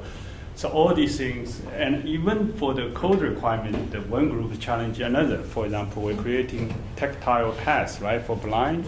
The wheelchair user have a huge complaint. You really have this safety impact on me in confined area that my wheel just cannot control. So it is, even for the mere fact we want to accommodate people with a physical impairment, we need a new approach. It's just anecdotal. That's my day-to-day life. So share with the group. And I think that's, if I can comment on that, I think that's where universal design enhances our study and understanding of accessibility. Speaking to the tactile pads, those little nubs there, there's space so that wheels of a wheelchair can go right between them, so it points the wheelchair in the right direction. The problem in California is that we're sending all the wheelchair folks into the middle of the intersection, as opposed to crossing to the crosswalk. And I was in a meeting at Salt Lake City a couple of weeks ago, and in Salt Lake City, all the ramps are pointed towards the intersection. So when you go down that ramp, that curb ramp, if your wheels are in that pathway, you're going right into the crosswalk across the street to the other corner. Whether you want to or not? Yeah, you're not going into the middle of the intersection like that. That is a very archetype of universal design principles. How do you really facilitate users? Great. Okay, Good well, discussion. we have a long road ahead of us. But I'm thankful that you started it. Thank you so much for being brave enough to tackle this subject. The committee was awesome, to whom my esteemed colleagues are. It was really well. I have a question. Are there any public members on the committee, and how often does the committee meet? There are not any public members. That's a good question. Considered for that meeting, and it usually meets about once a year. It will meet later this summer, though, because of the early referral. I should also point out that the emphasis of the committee was not to eradicate accessibility, but to enhance continuing education. Right, we understand that, and that's the message that we have to put out there. Absolutely, and it's true. Yeah, absolutely true. Okay, so I don't think we need to take any, let's see, you have an item on the architect license. I do. Marcus, are you going to present that one? Yeah. Oh, okay, sorry. So, No problem. in the board's packet is the final version, hopefully, for your consideration of the architect licensure handbook. It previously went to the PQC in April. We've incorporated feedback from emerging professionals, the board, PQC into what is presented to you now. So the board is asked to approve the draft, and that's all that's being asked at this time.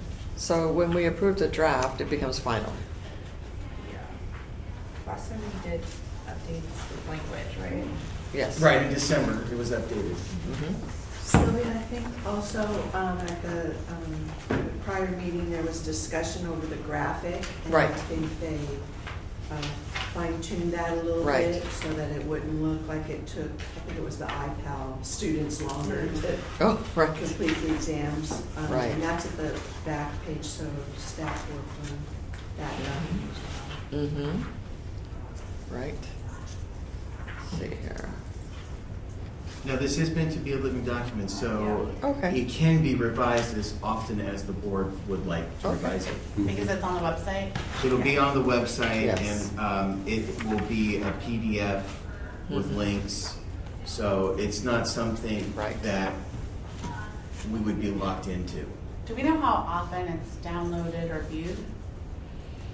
It hasn't. It's not published yet. You want us to track that going forward? But you want us to track Only if it doesn't require additional work, but I think like usually you can get an idea of how utilized a document is or how many times the website is viewed. Exactly. We can do that. Right, thank you. So currently, it's only in printed format? No, it's just here, it's still a draft. No, I mean, Draft. currently, we only have a printed format of... Years ago, we had one that was Okay. printed. I Printed see. only. Correct. So up till now, it's just the old printed version. Well, it's not really applicable because a lot of things have changed. I So see. mainly Wait, they've been no. using the website. I see. But, you know, Okay. Right. We get requests for it a lot, so I Okay. think having it all in one place Yes. Yeah. for the candidates will really help. So Great. is currently, do we have the version at all, or we don't have this book on website? There isn't one right now. Oh, we It's just need, in I different think we places. need to quickly put it in. Yeah. I think it is a very good initial Right. publishable document. Yeah. Okay. And Yeah. can we put it out there in social media with our thousands of followers? That- Yes, DCA communications can help us Perfect. blast it out. Again, this is the document that I suggested we offer to the task force that's being created to study the barriers removed. Got it. It's this document. Okay. Now, this does still have to go to publications for design and layout. For design. Yeah. Right. That's fine. And we'll just take a look at it whenever they're done. We'll just I have a think- review. No, I don't think the board will review it again, so that'll just Okay. be It'll just be, cosmetic Yeah. type of Yeah. layout, Okay. and then we'll post it. okay. So I just want to commend, we talk about the step by step. I think it's staff really nicely laid them out. The So checklist? concise, Should yeah. look clean, yeah. What page on the document are you looking at? 16? 16. Okay, let's go to Yeah, that's- 16 and see what he's I talking was about. Envision that just, It's even titled step by yeah. step. Yeah, really. Everybody will go to that It's sheet. called the guidebooks for dummies, like me.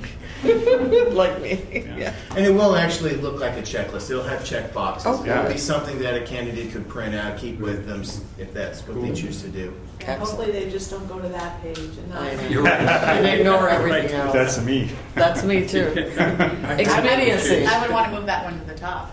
Yeah. They might not read it for sure. And once we have the final version available, we'll send it out to all the board members as well. Great. This is maybe a side question, and I don't want to derail the conversation, but we were talking at the board last time we met about a annual brief. Yes. That's all. This would be a great document to have in that annual brief, if that annual brief makes its way to as many firms as possible. Okay. Yeah. Need a motion to approve it? I do need a motion, please. Second? Okay, Nilsa, please do the roll call. Denise? Yes. Tim? I, Pascual? Yes? Sylvia? Yes. Ebony? Yes. Robert? Aye. Elsa? Aye. Barry? Aye. Okay. The ayes have it. Thank you very much, Marcus, and your team. Finally, we got somewhere. All right. Okay, so the next item is, it says it's also you, Marcus, about the possible action on retired architect's license. Yes. So at the last board meeting in February, members asked that we look into retired license status, what we charge, and what other DCA entities, whether they have a retired license status and what they charge. So the attachment that's in your packet entitled Retired Status by DCA Board and Bureau, highlighted are the entities within DCA that have a retired license status, and then it lists it's in alphabetical order, and then it lists the fees that each entity charges.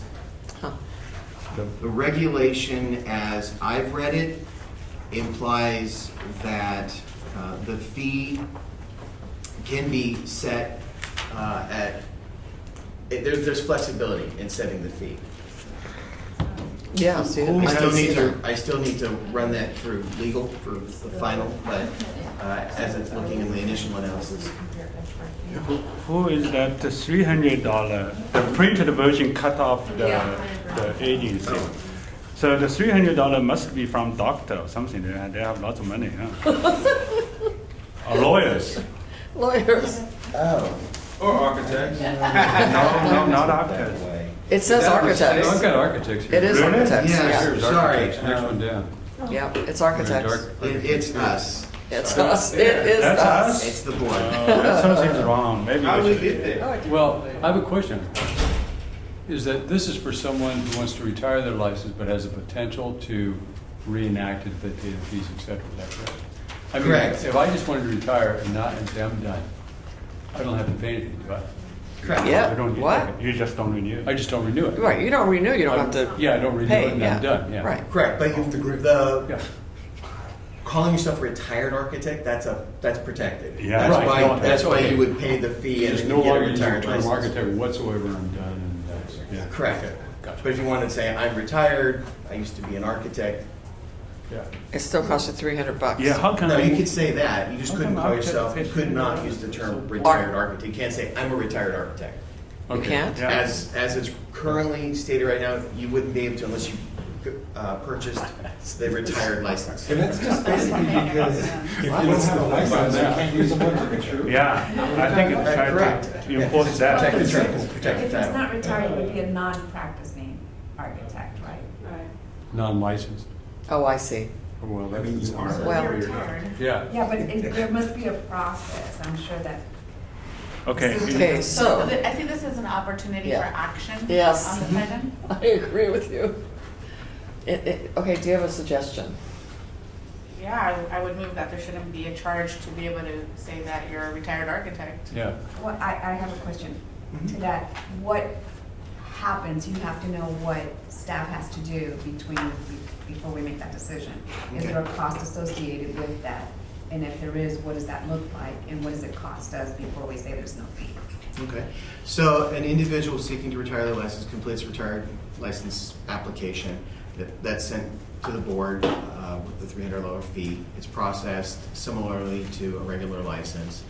The licensed technician will then go ahead and after it's been processed, will issue a retired license certificate, it says retired architect on it, and then it's mailed out. So in most aspects, it's very similar to when a person submits a regular application for a license. So there's several hands that touch it, so that means there's staff time associated with this. But do Correct. we have anyone who's actually paying for this on record currently? Like, do we actually have people who are retired and are paying the fee to be able to say that they're a retired architect? Correct. Yes, we do. But you have the option of not doing it, just like Barry said, you just let your license expire. You don't have to do this if you don't want to. Yeah, it's not a requirement. A lot I of see. Yes, that was the licensees confusion. want to be able to use the title, and I think it goes way back to protecting the title of architect, like Pasquale's indicated. So what they did was they mirrored the fee that if you would have renewed, and you don't want to renew, but you want the certificate, because it's the same fee as the renewal fee, that you can apply for the certificate, but it is optional. But you have to be in the period in which your license is still renewable. So you couldn't, like years later, after the license has been expired over 5 years, couldn't then apply for it. It has to be within that period. But this is a non-practicing person. But they potentially may someday, Come back. someone approaches them and says, do you want to do a project for me? But then they'd have to renew their license back to active status. And what would that cost? It depends where they are in the 5 years. How long it's been. Yeah, Oh. it depends where And they are in they the have 5 years. their continuing education. Oh, and all that stuff. right. Yeah, Marcus, oh, it's still, why is ours 300 and other people are like 45? I mean. It was based on the renewal fee at the time. It's linked, I believe, to the code section. Tara's looking it up, but it's linked to the code section for the renewal. Is it actually same amount of Tara, I believe work it's as a 5604. renewal? Pardon me? Is the staff will use the same Okay. amount? Staff work? the Yeah, same amount staff of renewal? work for the I mean, renewal? it's like processing a renewal. Yeah. Okay, so that's a rationale where $300 came from. okay, We're anyway, so much Pascal. higher than anyone else. So, question, so if one chooses this path and pays their $300 and they use the title retired architect, is it safe to assume that their license number is somehow blocked? Blocked so that they can't Oh, it wouldn't practice be and reissued? put a seal Oh. with their license number? I don't understand. It's retired. For instance, C 15523 is my license number.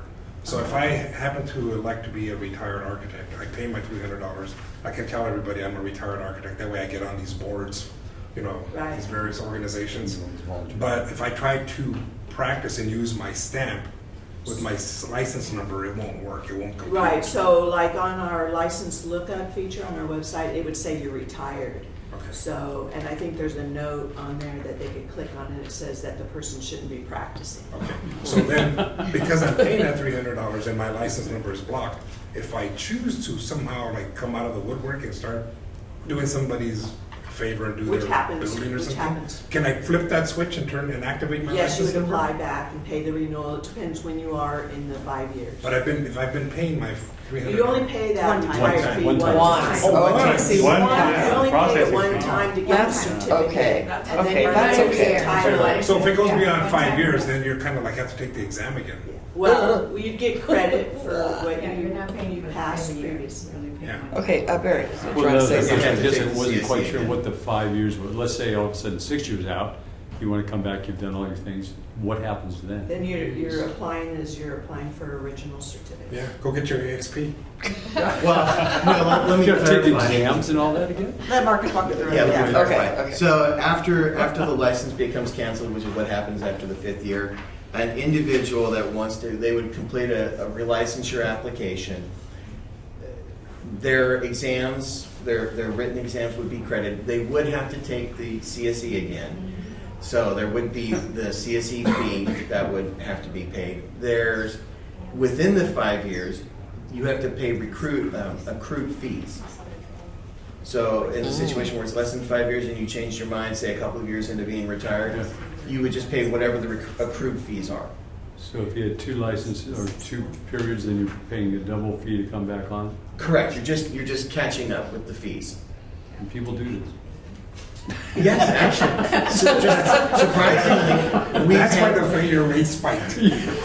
we've actually had individuals retire their license and in less than a year come back and say, I want to renew. I want to get back into it. Never mind, yeah, never mind, I hate retirement. It's hard to retire, there's no doubt about it. Okay, so what is the range then from first year to the 5th year? If you came back in the first year, what would it cost you? And if you came back on the 5th year, what would it cost you? I just want to know the range. It could cost anywhere from $300 to $900. Okay. Okay. Whereas if a person retires, an architect retires, and they do not pay for this fee, it's just an expired license, can still come Correct. back, can they come back and renew? They can until the 5th year, at which So it's point kind the of like the license. same thing, right? Essentially, yes. After the 5th It's- year, you go to square one. So either pathway, so Yeah. I don't understand why we have a $300 fee. Yeah, compared to the others. Well, it's optional on the part of the licensee if they want to pay for it and use the title retired architect. So in theory, or literally, if someone is a retired architect who did not pay for the $300 fee, and they're going around saying, I'm a retired architect, Yeah. that's a violation? That would be a violation, but We someone don't- would have to report that to us for us to know that it's being done. Right. Because there's, just like with any other violation, we don't know that it's happening until someone reports it. So if someone reported it, then we would have to act We don't see according that. to the laws and the regulations. Basically holding yourself out as an architect. Marcus, how many retired ones we get a year? Yeah. Any idea?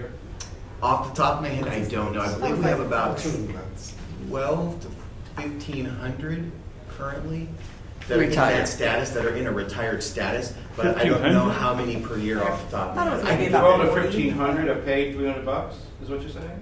Over time, yes. One time. One time. One time. Okay. See, you're right. I would pay it. It doesn't to be there. But I don't understand, I can't read the printout here, but you have some that are $45 no Right. matter Yeah. much is retired. I mean, Mhm. so is By the far theory the that they highest. only pay 45 to get a new license? Or Yeah, they like give a big 45 is discount? physical Yeah. therapist. And 63 is engineers.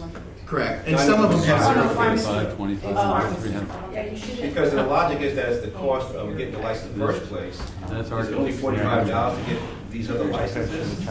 Somebody's off, either we're off or they off in pricing this. Okay.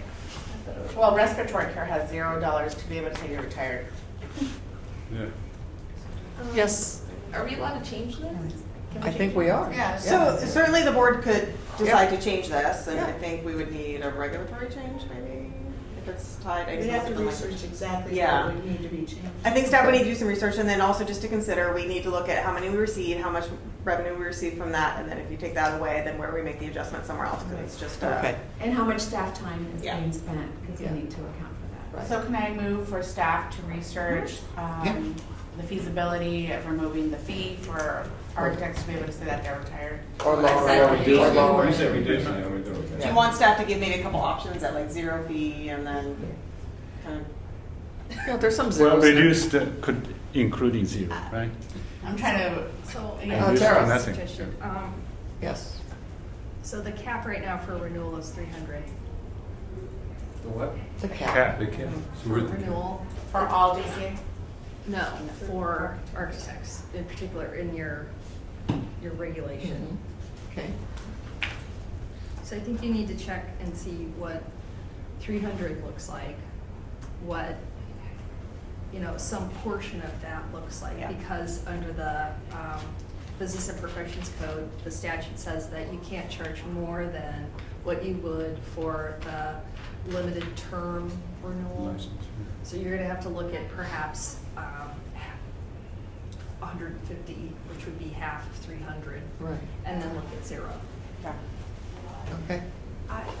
Yes, Ebony and then Pascal. Yeah. Thank you. So yes, I think we should do some research. I don't think it sounds right to charge people to say they're retired, but I do understand the fee for coming back active. Okay. Yeah. That makes sense. Pascal? To preserve the integrity of using the word architect, I think is important. And if you're not licensed architect, you shouldn't be able to use the term unless you can use the term retired architect. So maybe the fair thing to do is to charge an individual if they want to retire, to charge them $60 a year for 5 years, which would accumulate to $300. And at the end of the 5th year, if they wanted to renew, they can do that and pay their accumulated fees.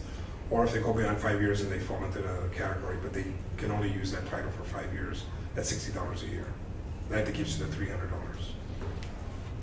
I don't understand the intent of this policy because it sounds like we're creating more bureaucracy. Well, it's an individual that wants to use the term retired architect, and currently you can't use the word architect unless you're a licensed architect. Licensed, yeah. And if you're retired, you're not a licensed architect But anymore. we're talking about someone who's like not practicing. Yeah, but then you can't. But they want to use the Right. term. But the law doesn't really distinguish, so the term architect is protected, so we have people who have an architect degree but aren't licensed that use it, and we do discipline them or cite them for that, because they're Right. not allowed to use it. So it does perhaps seem a little bit harsh to protect the term retired architect, but it's part of that broader title protection. Okay, Ebony and then So, Mark. I feel like this discussion could go on forever, so I don't know if we should wait till we get the research to Right. have the full discussion. Because I have opinions on that. I feel like if you're a licensed architect previously and you retired, then that's who you are. You're an architect, and it feels like you're taking it away from them. We had a motion on the floor that I made, but for me, the concern is not so much the fiscal impact, but to hear from stakeholders on why it is that we have the protected term for retired folks. Yeah. Okay, Mark. And then Tara. Mark. Oh, Tara first. Okay. So there's a general Business and Professions Code section 464 that authorizes any board to establish a retired category for licensure for persons who are not actively engaged in the practice of their profession or vocation, but also that person is not unlicensed due to discipline. So for Yeah. some, it's very important that their license status doesn't say expired or unlicensed. So for those individuals, they can have the title of retired. That's why it's important, and it's not just architects, obviously, it's for other individuals. However, you can only maintain the title of retired as long as you don't have any discipline. So to the extent, at some point now with your fingerprint requirement, since that's going in statute, if you were to run a query report on a licensee who's retired and then see that they've been arrested and then criminally convicted for some of the really major crimes like sexual assault on a homeowner or something like that, you would then need to go in and do disciplinary action against that licensee, and that would change depending upon whether or not they were disciplined by the board. That would change the retired status to discipline, most likely to revoked. Right. So it is categories. It's about the representation to the public as to, you know, who they are and what their current status is. So for many, a retired status is better than expired. We eventually get. Or then suspended, the license will be suspended. Even right? worse. All right, so that, so we have a motion on the floor. Is your motion still good, or? To study more. Well, do we need a motion? Hearing feedback. No, Do we we need a don't. motion for staff to reserve? No, just No? direct Okay. So we'll put it on the staff September exactly what agenda. you wanna do. Okay, And- perfect. Yeah. Great. All right. All right, great. So just a logistics check-in. The lunch is going to be arriving soon. Gabe went to pick it up. No, Gabe went to pick it up. You have to find parking again, though. Oh, jeez. Okay, but we'll eventually, so let's just keep going, if that's all right with Yeah. everybody? Yeah. All right, so now we're on P. And Alicia, you're going to talk about debt collection, our favorite subject. So, we're going to provide you an update on the contract with, for the debt collection agency services that we recently approved the contract for. So this was a measure to determine the effectiveness of the board citation collection methods. It's an older strategic plan that we had an objective for. So the main purpose of this is to just determine how effective we're collecting any of the unpaid citations that we have. So with that, we've the board has also collaborated with LATC on this contract. There was a request for quote that was sent out to bid for 7 different small business debt collectors. And 3 vendors responded with quotes, and the lowest bidder was Sellers Business Services. And they were the ones who were selected to contract with us. So they're providing both the debt collection services for both LATC and our board. It was effective on April 9th, and it's going to go through April 8th, 2022. So right now, staff are working with Cedars, on receiving training for using their portal. We've also modified and worked with them on reporting needs, the information that we need back from them on a regular basis, as well as collecting any of the outstanding fees that we have and providing it to them so that they can upload it to their portal. And then in our future meetings, we'll be providing you guys additional updates. So the question I have is the maximum, it says 54,000. Does that include, is that based on estimated fee collected per transaction? That's correct. So they only receive a percentage of each of the collections that they obtain. Right. So I think we have about 200,000 that we originally proposed that we needed collection on. We'll have to look at that data again because it's been a little bit, but we'll look at it again and determine whether they're within our retention schedule and provide them those numbers. But I believe it's 3% that they can collect on. So is this a pure contingency contract?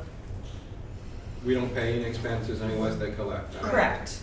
So, yeah, it's only once they collect anything, then we'll pay on that. You mentioned that this was the lowest contract, the lowest proposal of 3. Yes. In terms of like experience or like success rates in collection, was there a difference between this one and the other ones? I think you might be able to answer that one, or Trish. What was the question? The question was the 3 firms that applied for this.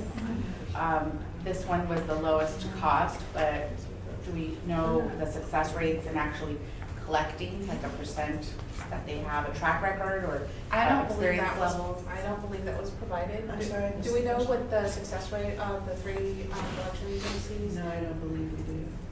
So we're basing ourselves solely on cost, but we don't know, like, We- are we could there check. other things other factors that we were looked at just to make us more comfortable with the selection? Well, it had certain criteria for their request for proposal, but we can check and see if that was part of the criteria on their success rate for collection. I'm just wondering if any other factor was looked at besides cost.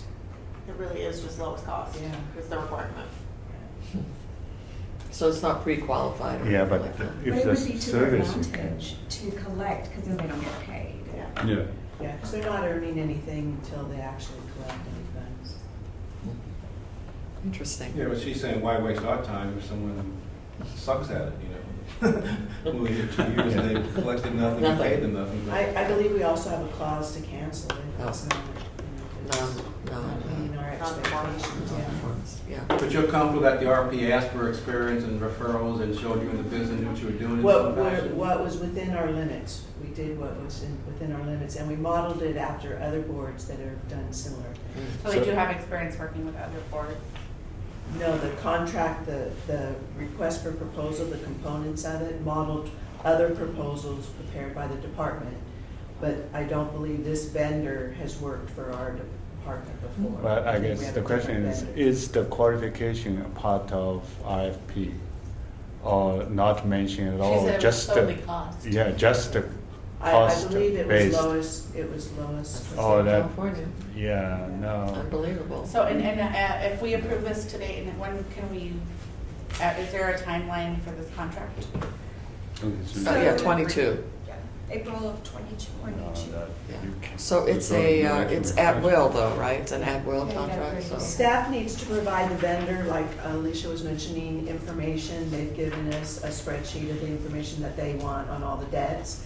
So once we provide them the information, then Alicia's unit could monitor the progress that they're making and we can So report to how- board. If you feel it's not adequate, then we could take appropriate action. Okay, if the contingency only contract, how can we evaluate their fees? Their returning rate is lowest or highest? How do you, how do you choose them? What they're charging us. Yeah, the For- percentage of the amount collected they're charging. Yeah, then that I think would perhaps, if you can find someone collect something for you, you can pay them up to 90%, you still get something. If you find someone never collect a penny for you, if they charge you 1%, is nothing. So I think experience is relevant here. It's, I am sure that the state of California Yeah. ensures that anyone that responds to RFPs have experience. Yeah. I'm almost 100% sure. Okay, There's gotta be that's some. good. The state's Okay, but- gonna allow but- Yeah, someone there's that gotta has be some experience. criteria. Yeah. Well, okay. And did we have a current company and did they reapply for this contract? This was new. We didn't have. Okay. So it was done by staff, 100% by staff previously, in terms of chasing? We No. would send them to the franchise tax board. Oh, Only if they're unlicensed, right?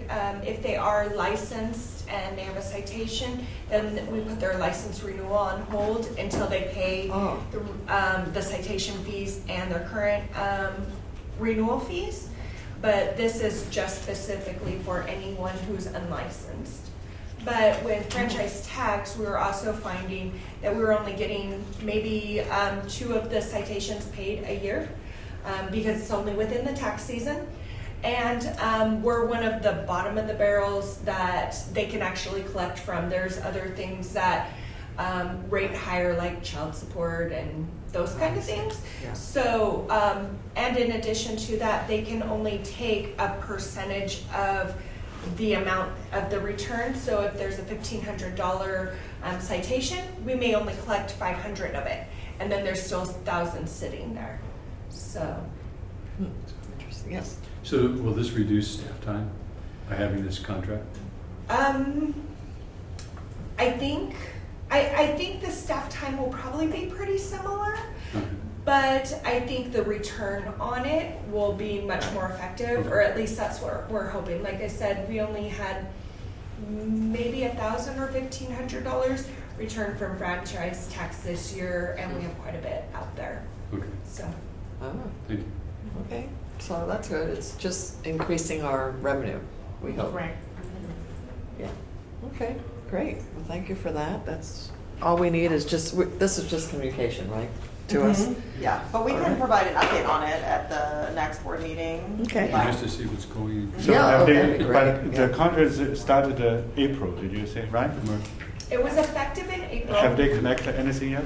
No, we haven't provided them the data, so we've Oh. been just working with them, learning the portal, modifying any of the reports that we wanted back from them, and then also we're collecting the data right now based upon the spreadsheet that they have provided to us. Yeah, maybe more will be more informative discussion, give them a years of opportunity to Right. show us, Yeah. right? Yeah. Okay, so moving right along.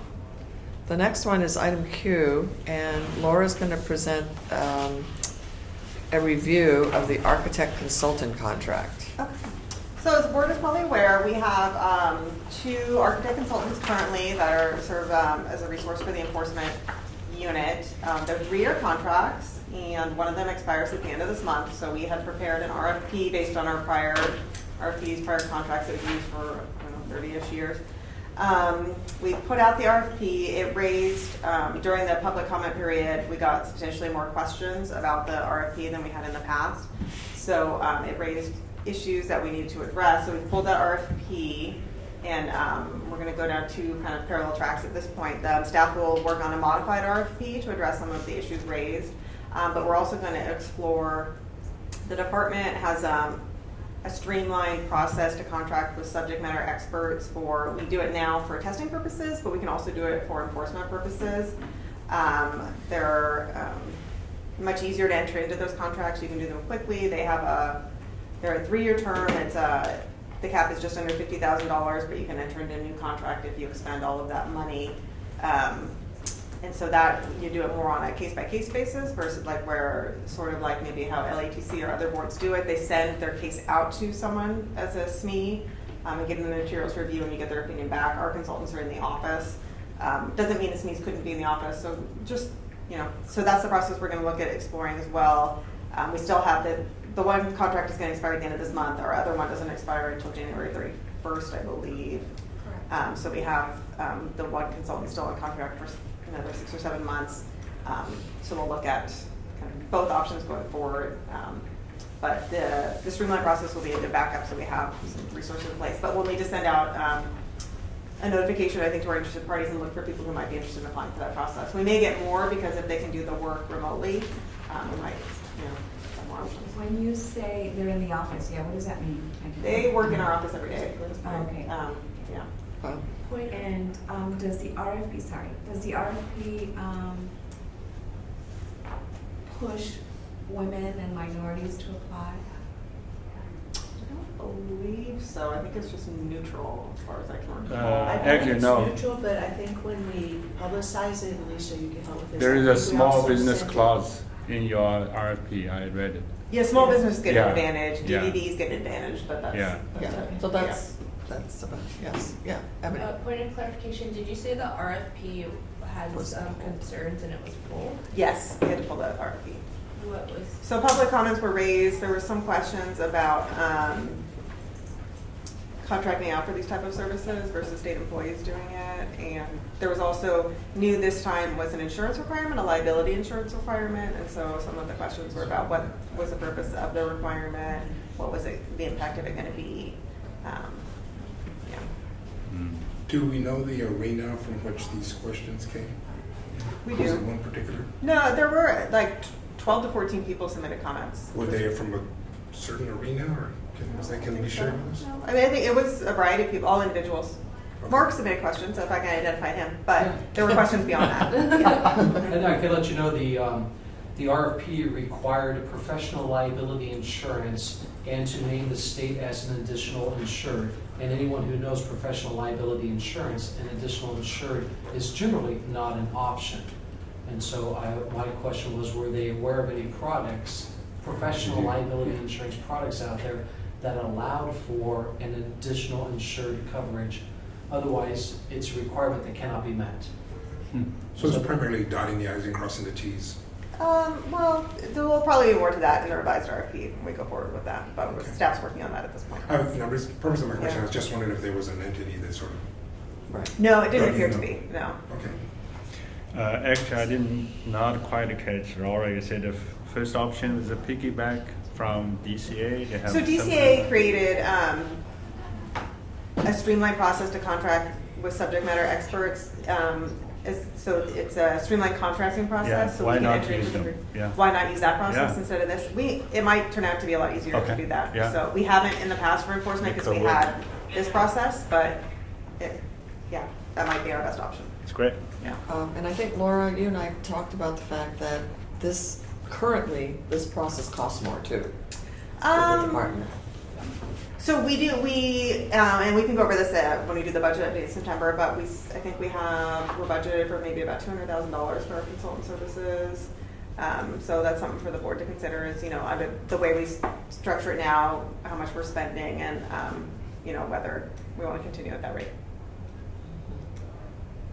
Okay, so it sounds like it's going to change. Possibly no more Bobs at the. And maybe that we office. don't do the RFP and have the contract the way we do. Both Bobs would be eligible to do the SME process, Sure. so that if they're interested in doing that. So I let both Bobs know this was happening. Obviously, it impacted Bob Carter the most because his contract is the one that expires. Right. So I can provide an update at the next board meeting. So I think probably at the end of this week, next week, we'll send out the inquiry to our interested parties to see who might want to do this streamline process, see who we get, and kind of go from there. And then also work on a modified RFP. Is it possible to even provide an amendment for X amount of month extension on the current contract? It's already to the max. Yeah. No. 3 years is the max. It's 3 years is the max. Oh, before it goes back out. Extended, yeah. Yeah. we And can't you've already extend done that? You've already done that? it. It's at the end of the 3 years. Oh, interesting. So. Well, I'd like It's a to hear, I'd like to hear from staff who interact with the Bobs on the actions, especially the issues that come up all the time. And I know you rely on them because they're in the office. How difficult will it be to reach out to an SME who isn't in the office? So I'm just curious who interacts with them the most. Is it Probably Alicia and myself. Okay. I would say I'm very thankful that we have the contracts offset from each other because it will be a transition process for us. We've always relied much heavily on, especially Carter. But I think we have quite a few brand new enforcement staff right now. We have some really strong enforcement staff.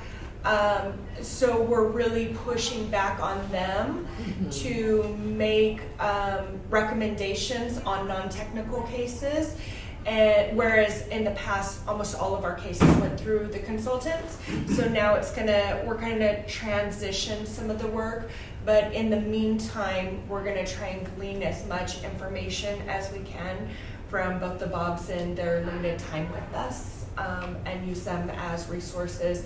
And we've been heavily documenting different processes that we do, and this stemmed from our desk manual strategic plan objective from the last, from last year. So, but we've really, even questions that we receive from the field, we have an internal FAQ document that we started, and as staff get questions, they'll add it to that list, and then we bring it to our staff meetings and have not only the consultants, but we also have 2 retired annuitants at the analytical level. We have Celia Ruffin back, as well as Hattie Johnson. And so with their information and their expertise, we've been trying to build the rest of the staff up for this transition. Okay. Well, it sounds like you have a plan in place, too. We do. We've been kind of working on that even before we found out about this contract expiring.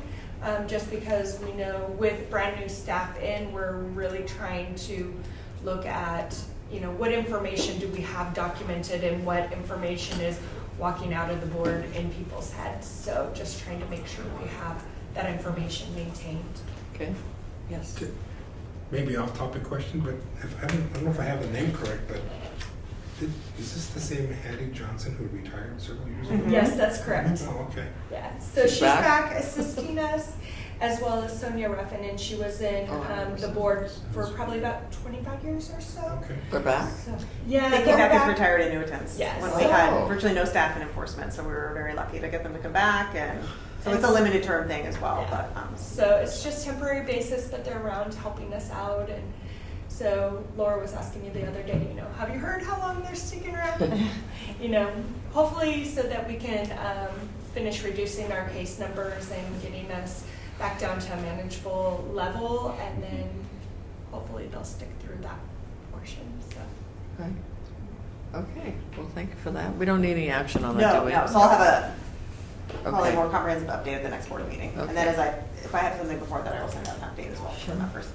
So Denise, are you going to do item R, the communications Yeah, and committee? Laura can chime in if I miss anything. Sure. So the communications committee met on May 14th in Sacramento, and I'm chairing it now. And we only meet once a year, so manage your expectations of how much gets done in a year. Just a little backtrack, they did, our team or the staff issued like the posters that we had talked about in the past that promote the career of architecture for like community colleges and stuff. And so now we're looking at the strategic plan objectives that the board voted on at our December meeting and how we're going to incorporate those moving forward into communications. Looking at the 6 strategic plan objectives, something for us to keep in mind, it seems like it's too many almost for a committee that meets once a year to execute, but I'll kind of run down them. One of the things is that we are asking the communications committee to look for ways to educate licensees on the public on the penalties for violations of the Architects Practice Act, and we're looking for them to issue an annual practice brief update on licensing misconduct. And so the question was like, is that such a large problem that we need to issue new publications in addition to the collateral that's already in existence to promote this? Like, is that really such a big issue for the public to create something specific to licensing misconduct, since people already report things? We already have the brochure how to hire an architect, we have a newsletter, and so forth. So that's something for us that we can have a conversation about. We talked about the use of social media. I think there's a lot of opportunities to grow following and posting of social media opportunities. And one thing that was unique about this meeting is that there's a new DCA employee who's a former reporter who's now doing communications, and she came and did a really thorough and well thought out presentation with specific ideas. So I hope that we can better work with her and use their resources, because it's what we've been missing as far as someone who's really a communications expert, and utilizing them. And one of the things that I suggested is that we should be using earned media opportunities. So for instance, when we have the publication for the guidebook, the new handbook of how to become an architect, let's invite media, let's do one-on-one, let's provide them with B-roll. We don't need to have a budget to be able to, get media opportunity, or like when there's issues around the use of hiring architects after disasters. That's a perfect opportunity to also invite media to help us disseminate information. And so I chaired a really quick meeting. We were in and out of there a couple of hours. No sandwiches. We did have cookies. And so just overall, I'm excited about using DCA as a resource. Great. Wow, great. Well, so let me ask the committee chairs about that. Do you feel that once a year is adequate? Do you want to see it happen a couple times a year? If we meet once a year, it's clearly not a priority. Well, that's where I'm going with that. They can really meet as often as they would like, so certainly we could do it more than once. It seems to me once a year is I think very... earlier we established the fact that PQ needs to have a round two this year So before our maybe- next board meeting or somewhere. But we did it. Like, how many deliverables can we really have in 1 year? Exactly.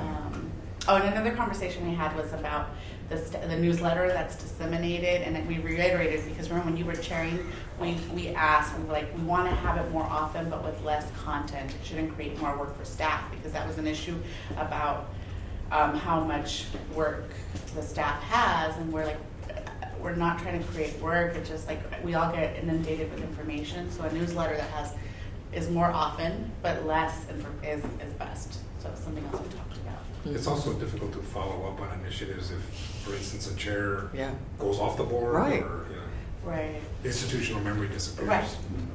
And so things take even longer to actually get implemented.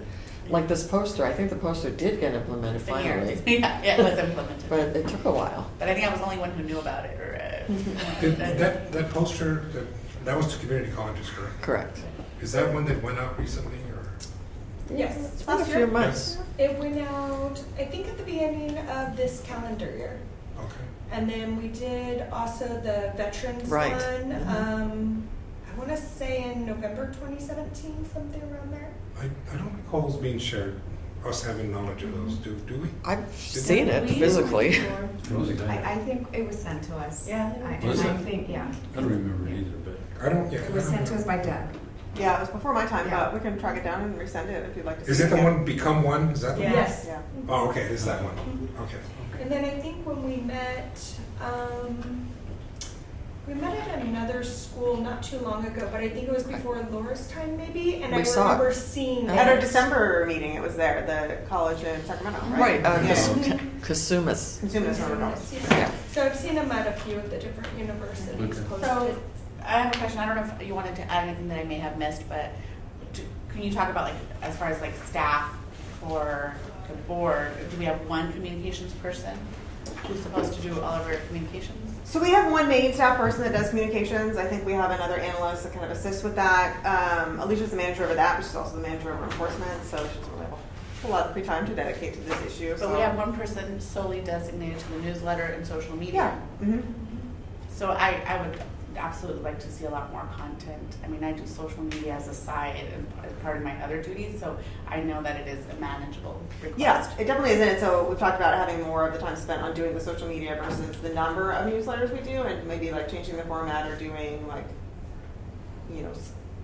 articles, like an article a month versus just doing different ways because the time to create the newsletter is right. But so focusing more on the more immediate communication. Yeah, and I don't know if the board has any feedback on the 6 strategic objectives that we have recommended for the communications committee, so that whenever we reconvene, we can address some of them.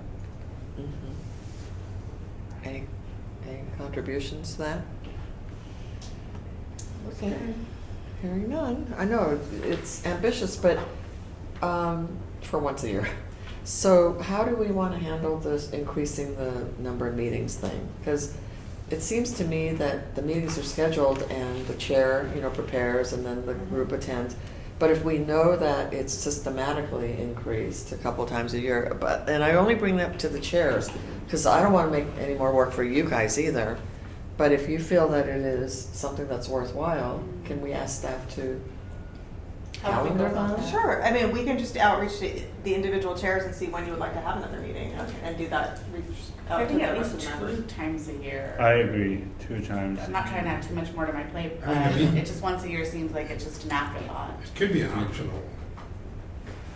Yeah, well, collective as well, if there's business to do to follow up on. Yeah, and they've also always traditionally met in person. People can do teleconference if They that's can easier do for it, some yeah. people. So. Yeah. Sure, maybe do. Particularly if they meet more often, the meetings probably are going to be a little bit shorter. So.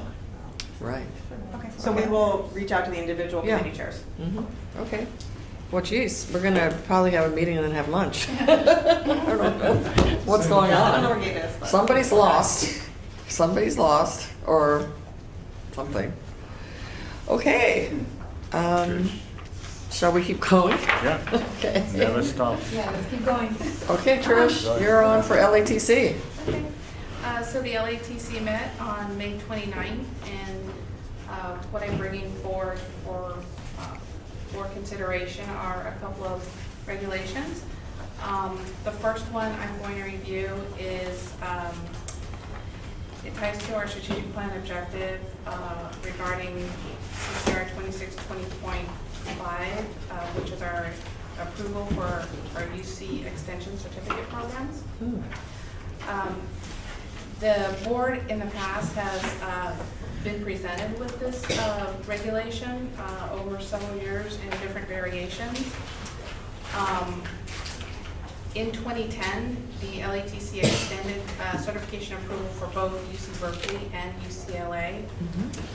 At that time, the extension was given so that a site review could be conducted, and those extensions were given until 2012. The LATC worked to identify procedures for the approval process through regulation, and those regulations were denied by OAL in 2013. So since then, the programs have been extended. However, we continue to work on the approval process. So the committee appointed a subcommittee to identify the review process and requirements for these programs. And so they were presented, the subcommittee presented their findings or their recommendations to the LATC, as well as proposed language at our last meeting. Included in the packet are those, the Extension Certificate Program Subcommittee recommendations, as well as the proposed language. In addition, we have DCA legal input for those proposed changes that are attached, they're highlighted as well as attached. These changes include what was discussed at the last committee meeting, and I believe Tara also has additional changes in line with what was discussed. Since then, we have received approximately 21, did everybody get a copy? Public comments, approximately 21 public comments from various organizations, ASLA, APLD, Association of Professional Landscape Designers, as well as faculty and students in support of these changes that were discussed. So with that, we are asking for board consideration and approval of the proposed changes as presented to you today. And Tara's input. Okay, so the text that's highlighted that you see before you was not approved by the LATC, but I added it to this version. Most of these changes are minor and technical. However, the proposed revisions on page 3, that first paragraph, the concept that the LATC recommended for approval was addressing a potential financial conflict of interest. This proposal would establish a site visit team of board designees that it would be made of 3 members, and they would go out to the extension certificate program to audit them, to figure out, how are they doing, are they providing appropriate education to the students, is their curriculum in accordance with the regulation.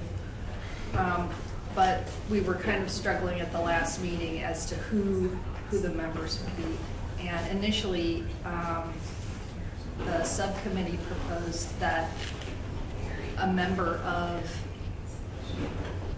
an LAAB faculty program would be on this audit team. But in thinking about that, LAAB programs really are in competition with the extension certificate programs. So I advise that they should not actually be on these types of site reviews because they could potentially sway a negative recommendation to their direct competition. The reasoning behind even including an LAAB faculty member was that they might have more experience with how the accreditation process goes. the whole problem that this is really trying to solve is that LAAB will not accredit our extension certificate programs. So we're left to do it ourselves. And the extension certificate programs are really needed in California for the landscape architect students who can only attend night school. They need this type of alternative education program. So we have to do it. We have to figure out an appropriate process. We've had something in regulation for a while, but over the years we've realized that it's not very workable. In addition, it's insufficient. It doesn't actually specify how long a board approval is good for. When does it expire? So this proposal before you answers those questions.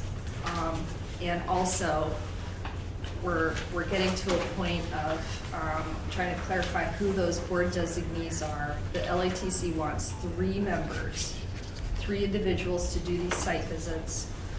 They want at least one of their committee members on it. But who are the other 2? And what you have before you right now, on page 3, in the yellow highlight, it says a minimum of 3 board designees shall perform a site inspection or review the educational program. That's fine. The board designee shall include 1 member of the committee, which they requested, and no more than 1 individual affiliated with the educational program. And here, this is my language that I'm trying to capture the LATC's vision of what the 3 members are.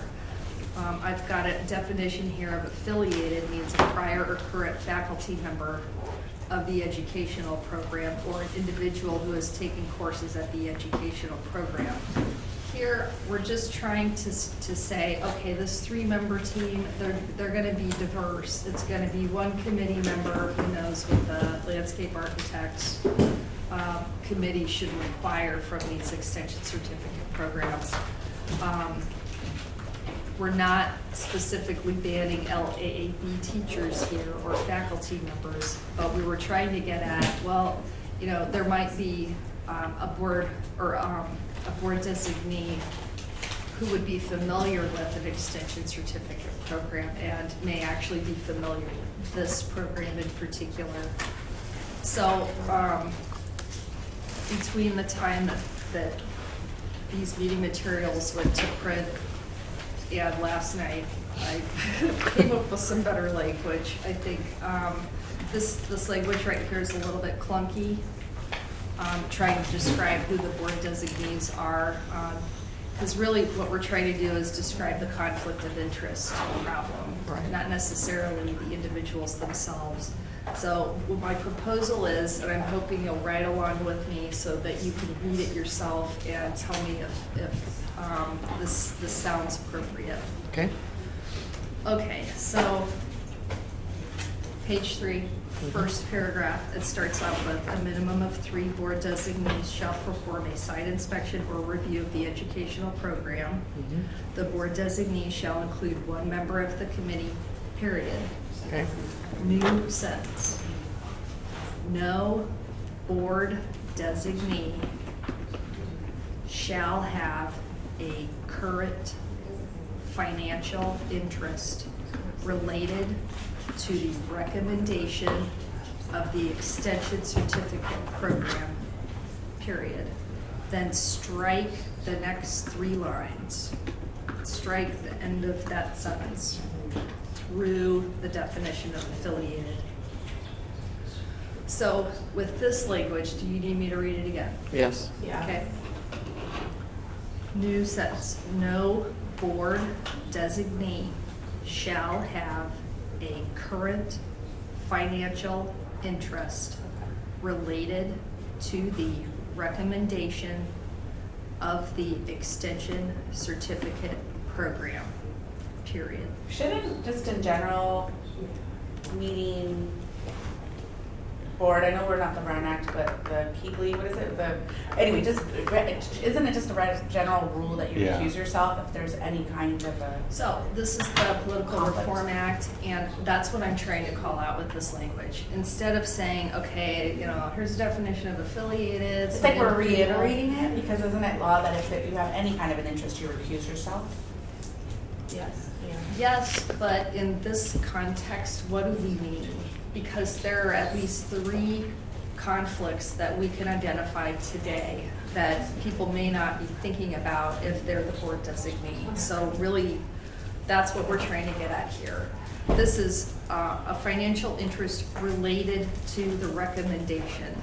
The recommendation is what the site team is going to do. They're going to go, they're going to read all the documents, come up with a report, and with that report will be a recommendation to the LATC. That recommendation, if there's any kind of financial conflict related to that recommendation, would mean, 1, you're an LAAB faculty member and you're trying to effectively eliminate the competition. That's a potential financial interest that this intends to get at. Right. 2 is you're a current faculty member of the extension certificate program, and that's a clear financial interest in it. But this language would include that individual as well, and also a current student of the educational program, because they're paying tuition, and if they lose their board approval, then their money's out the door. So that is also contemplated with this language. But it's excellent wording, but again, coming back, how the committee actually enforces it based on your very high level, no financial interest. You almost have to spell out all these scenarios. Well, so that's a challenge part. I'm concerned about spelling out all the scenarios. That's why I because- appreciate your approach, but Yeah. is that better to default to our general training? See, when you're on board, you get trained, you accuse yourself of any possible conflicts of interest beyond financial. I don't know that these board designees will be getting the same board member orientation that you guys get. I doubt it, No, because they have a very they specific- appointed by the landscape architecture committee, Right. who received the same training, right? No, Oh, no? no, potentially no. It could be a staff member of the board, just, somebody who Well, runs staff the member licensing is program. well trained. Yeah, so there's at least one LATC member. That person presumably has been through the board member orientation Yeah. training. The other 2, it's not specified. I That's think what without LATC specifying your came up with. concern, that the general qualification may not give too much enforcement So the other device. piece of this is that on page 4 at the very end in the reference section, specifically reference the FPPC, which is section 87100 of the government code. That also provides the piece of the trail to highlight for these board designees that they are subject to conflict of interest prohibitions. And that code section is effectively what that new sentence would say. Because otherwise, 20 years from now, board staff, committee members, potential board designees are going to be reading this language, not really sure who the members are, but we at least need to call out that no board designee can have any financial interest in this situation. Can I take a minute to explain to other board members? Because I was a liaison member sitting in all the discussions. So before you start, I just want to clarify that there would be 3 sentences in this paragraph now. So it would strike and no more than one individual affiliated all the way through the end of that sentence. And it would pick it back up with site visits may include meetings with the educational institutional administrator and through the end of that sentence. So please discuss. Okay.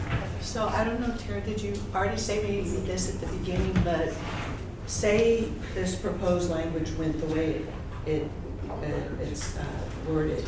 Is it possible that OAL might have an issue with just saying affiliated? Might they? Yes, thank you. Okay, sorry. I didn't know if you said I that. came up with what's currently in print, and, you know, trying desperately to get at the situation just to make sure that there's no conflicts of interest. And how am I gonna describe these individuals? Well, we didn't want to describe it as an LAA faculty member, because, you know, we shouldn't have that conflict of interest going on. So, you know, I select the extension certificate program faculty and an existing student, because we know about those. But at the end of the day, it's going to be really difficult for board staff to justify using this language in the rulemaking package. So how better to do that than to just tap in on our existing conflict of interest statute.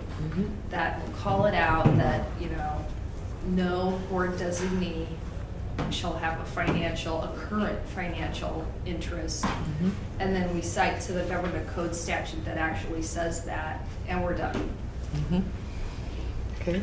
I'd like to move to approve their recommendations. Is there a second? Second. Any public comment? Okay, no. So let's go ahead and take the vote. Well, some Oh, discussion. sorry. Can I have, discussion. I Sorry, just want to discussion. have background information for the board, other board members who are not at the meeting, as information. So the landscape architect committee, at least one member feel very strongly should have this education program expert included in this review, and that expert hopefully came from a school who is lab, which is equivalent to lab, landscape architecture accreditation Board. certified program.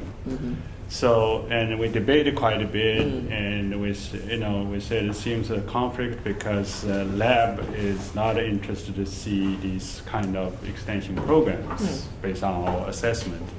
So I just want to remind the other board members, by voting on this, we may, my personal reading may implies to strong arm a little bit over the landscape architect technical committee's preference. Although your concern of legality is very good, so I think the focal point is how do we define this person who will be a member of a visiting team that their educational programs expertise. Yeah. I see So- it's a conundrum. Yeah. But let me give you a parallel. I don't know if UC Berkeley's extension program that gives a certificate in, I think they call it interior architecture, which is probably not allowed anyway, but. Separate issue, yeah. Yeah, well, that's a separate issue, but let's just look at that certificate, Do okay? they have a Yeah, such oh yeah, program? I know, one of my staff actually got it. I Oh. got that certificate, and it was a nighttime. Going I don't after know them? if it's similar, but Berkeley had a landscape architect certificate program, and they do not have it now. So we're down to one program in Okay. California. At UCLA, did you say, or? Okay, so anyway, back to this scenario. I don't know who was at the, who, if any, visited as a visiting member, okay? But like looking at myself, and if I were asked as a, California architect or NCARB architect, if I were asked to go and look at that program, be a visiting team member, I would do it. And I would be very objective, because to me, it's a very different program. It's not a degree. It's a certificate for people who need to practice, I don't know if you call it semi-professionally or whatever it is. They don't stamp, correct? What do you Certificate. mean stamp? They are just an educational program. Yeah, so it's just a certificate. So what's the big deal? So in other words, I'm kind of pushing back on your concern about lab people going in and being partial rather than impartial. I think that they could be impartial. Well, how will people be? I don't know, but I don't see a problem. I don't see how we justify singling out an LAAB faculty member as a required designee. No, not required, but you can also not preclude them. Yeah. So, like, just let anybody potentially with a financial interest No. See, be I don't part even. of the team, or, I mean, we need to be careful about who's on this team and what their motivations are, that's all. Yeah, I even have a higher level. Is this a financial interest if I am teaching at a lab certified program, invited to visit extension Yes. program?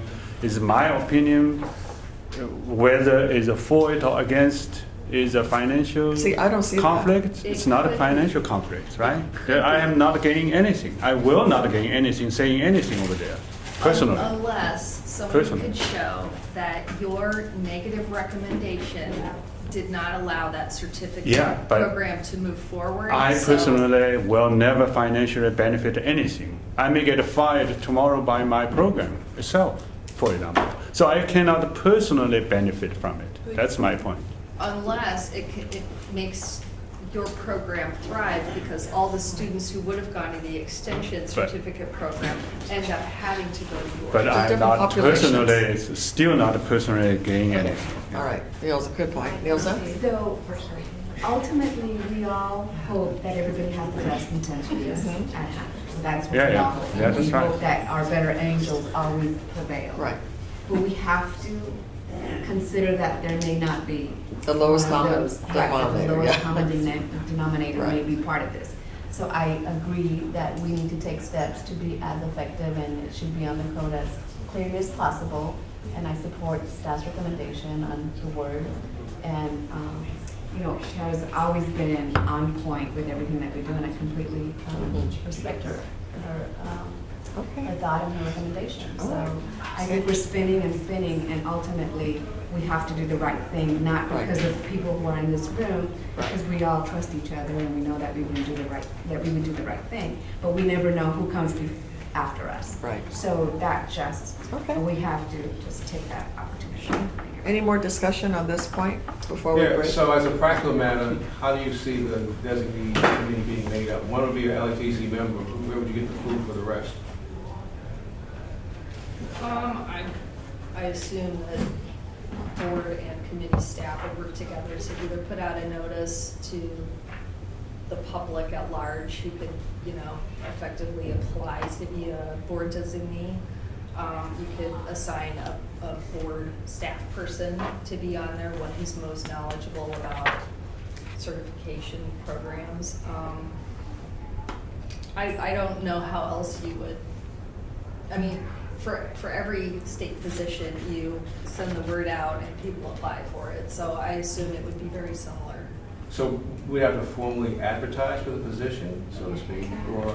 Yeah, go ahead. So Trish. how we have done it in the past is the committee made recommendations of individuals that they felt were qualified and could possibly be interested, and then staff reached out, and then they were then nominated to, or appointed to be on the Okay. But there was no advertising No. per se?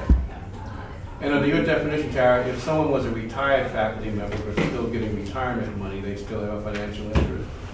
I don't think that's the same. I don't think so. Because at that point, that the retirement money is something that Somebody already invested. It's a different pot. Yeah. And now Right. they're no longer, you know, personally associated with it. They're not going to gain anything more Right.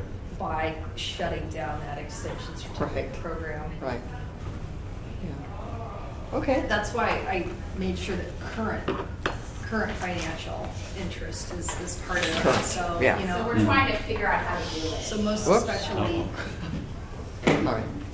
former students of these programs could potentially be on this site visit because, you know, they actually have experience with good or bad instruction. Right, right. Okay. So any more?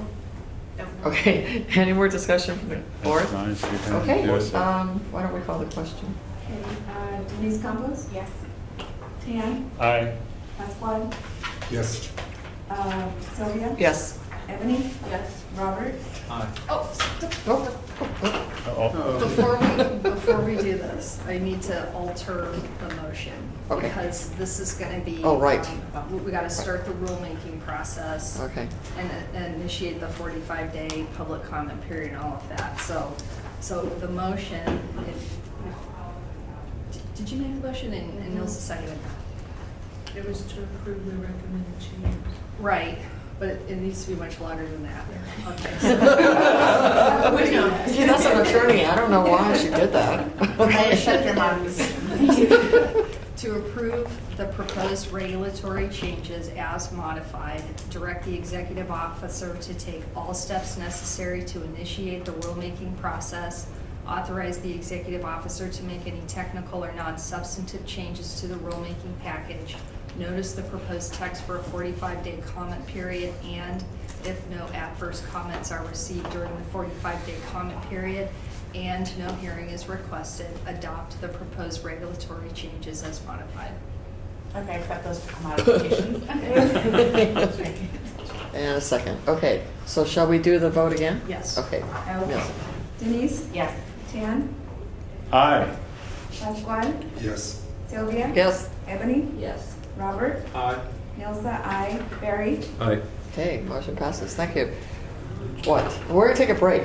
No, it's just you go No one break. more thing. No. We're taking a lunch break. Lunch. We are taking a lunch Yeah. break. It's bad. Really, we can do a 15-minute lunch. We are gonna take a break. Yeah, we're finished. We can just finish. Yeah, we're Really? finished. And But yeah, we're we done. They Okay. said it's fast. All right. Fast. Okay, fine. This is just to expand the regulation of public presentments and advertising requirements to include the license number. It's part of one of our strategic plan objectives. At our meeting on May 29th, the LAPC voted Okay. for board approval.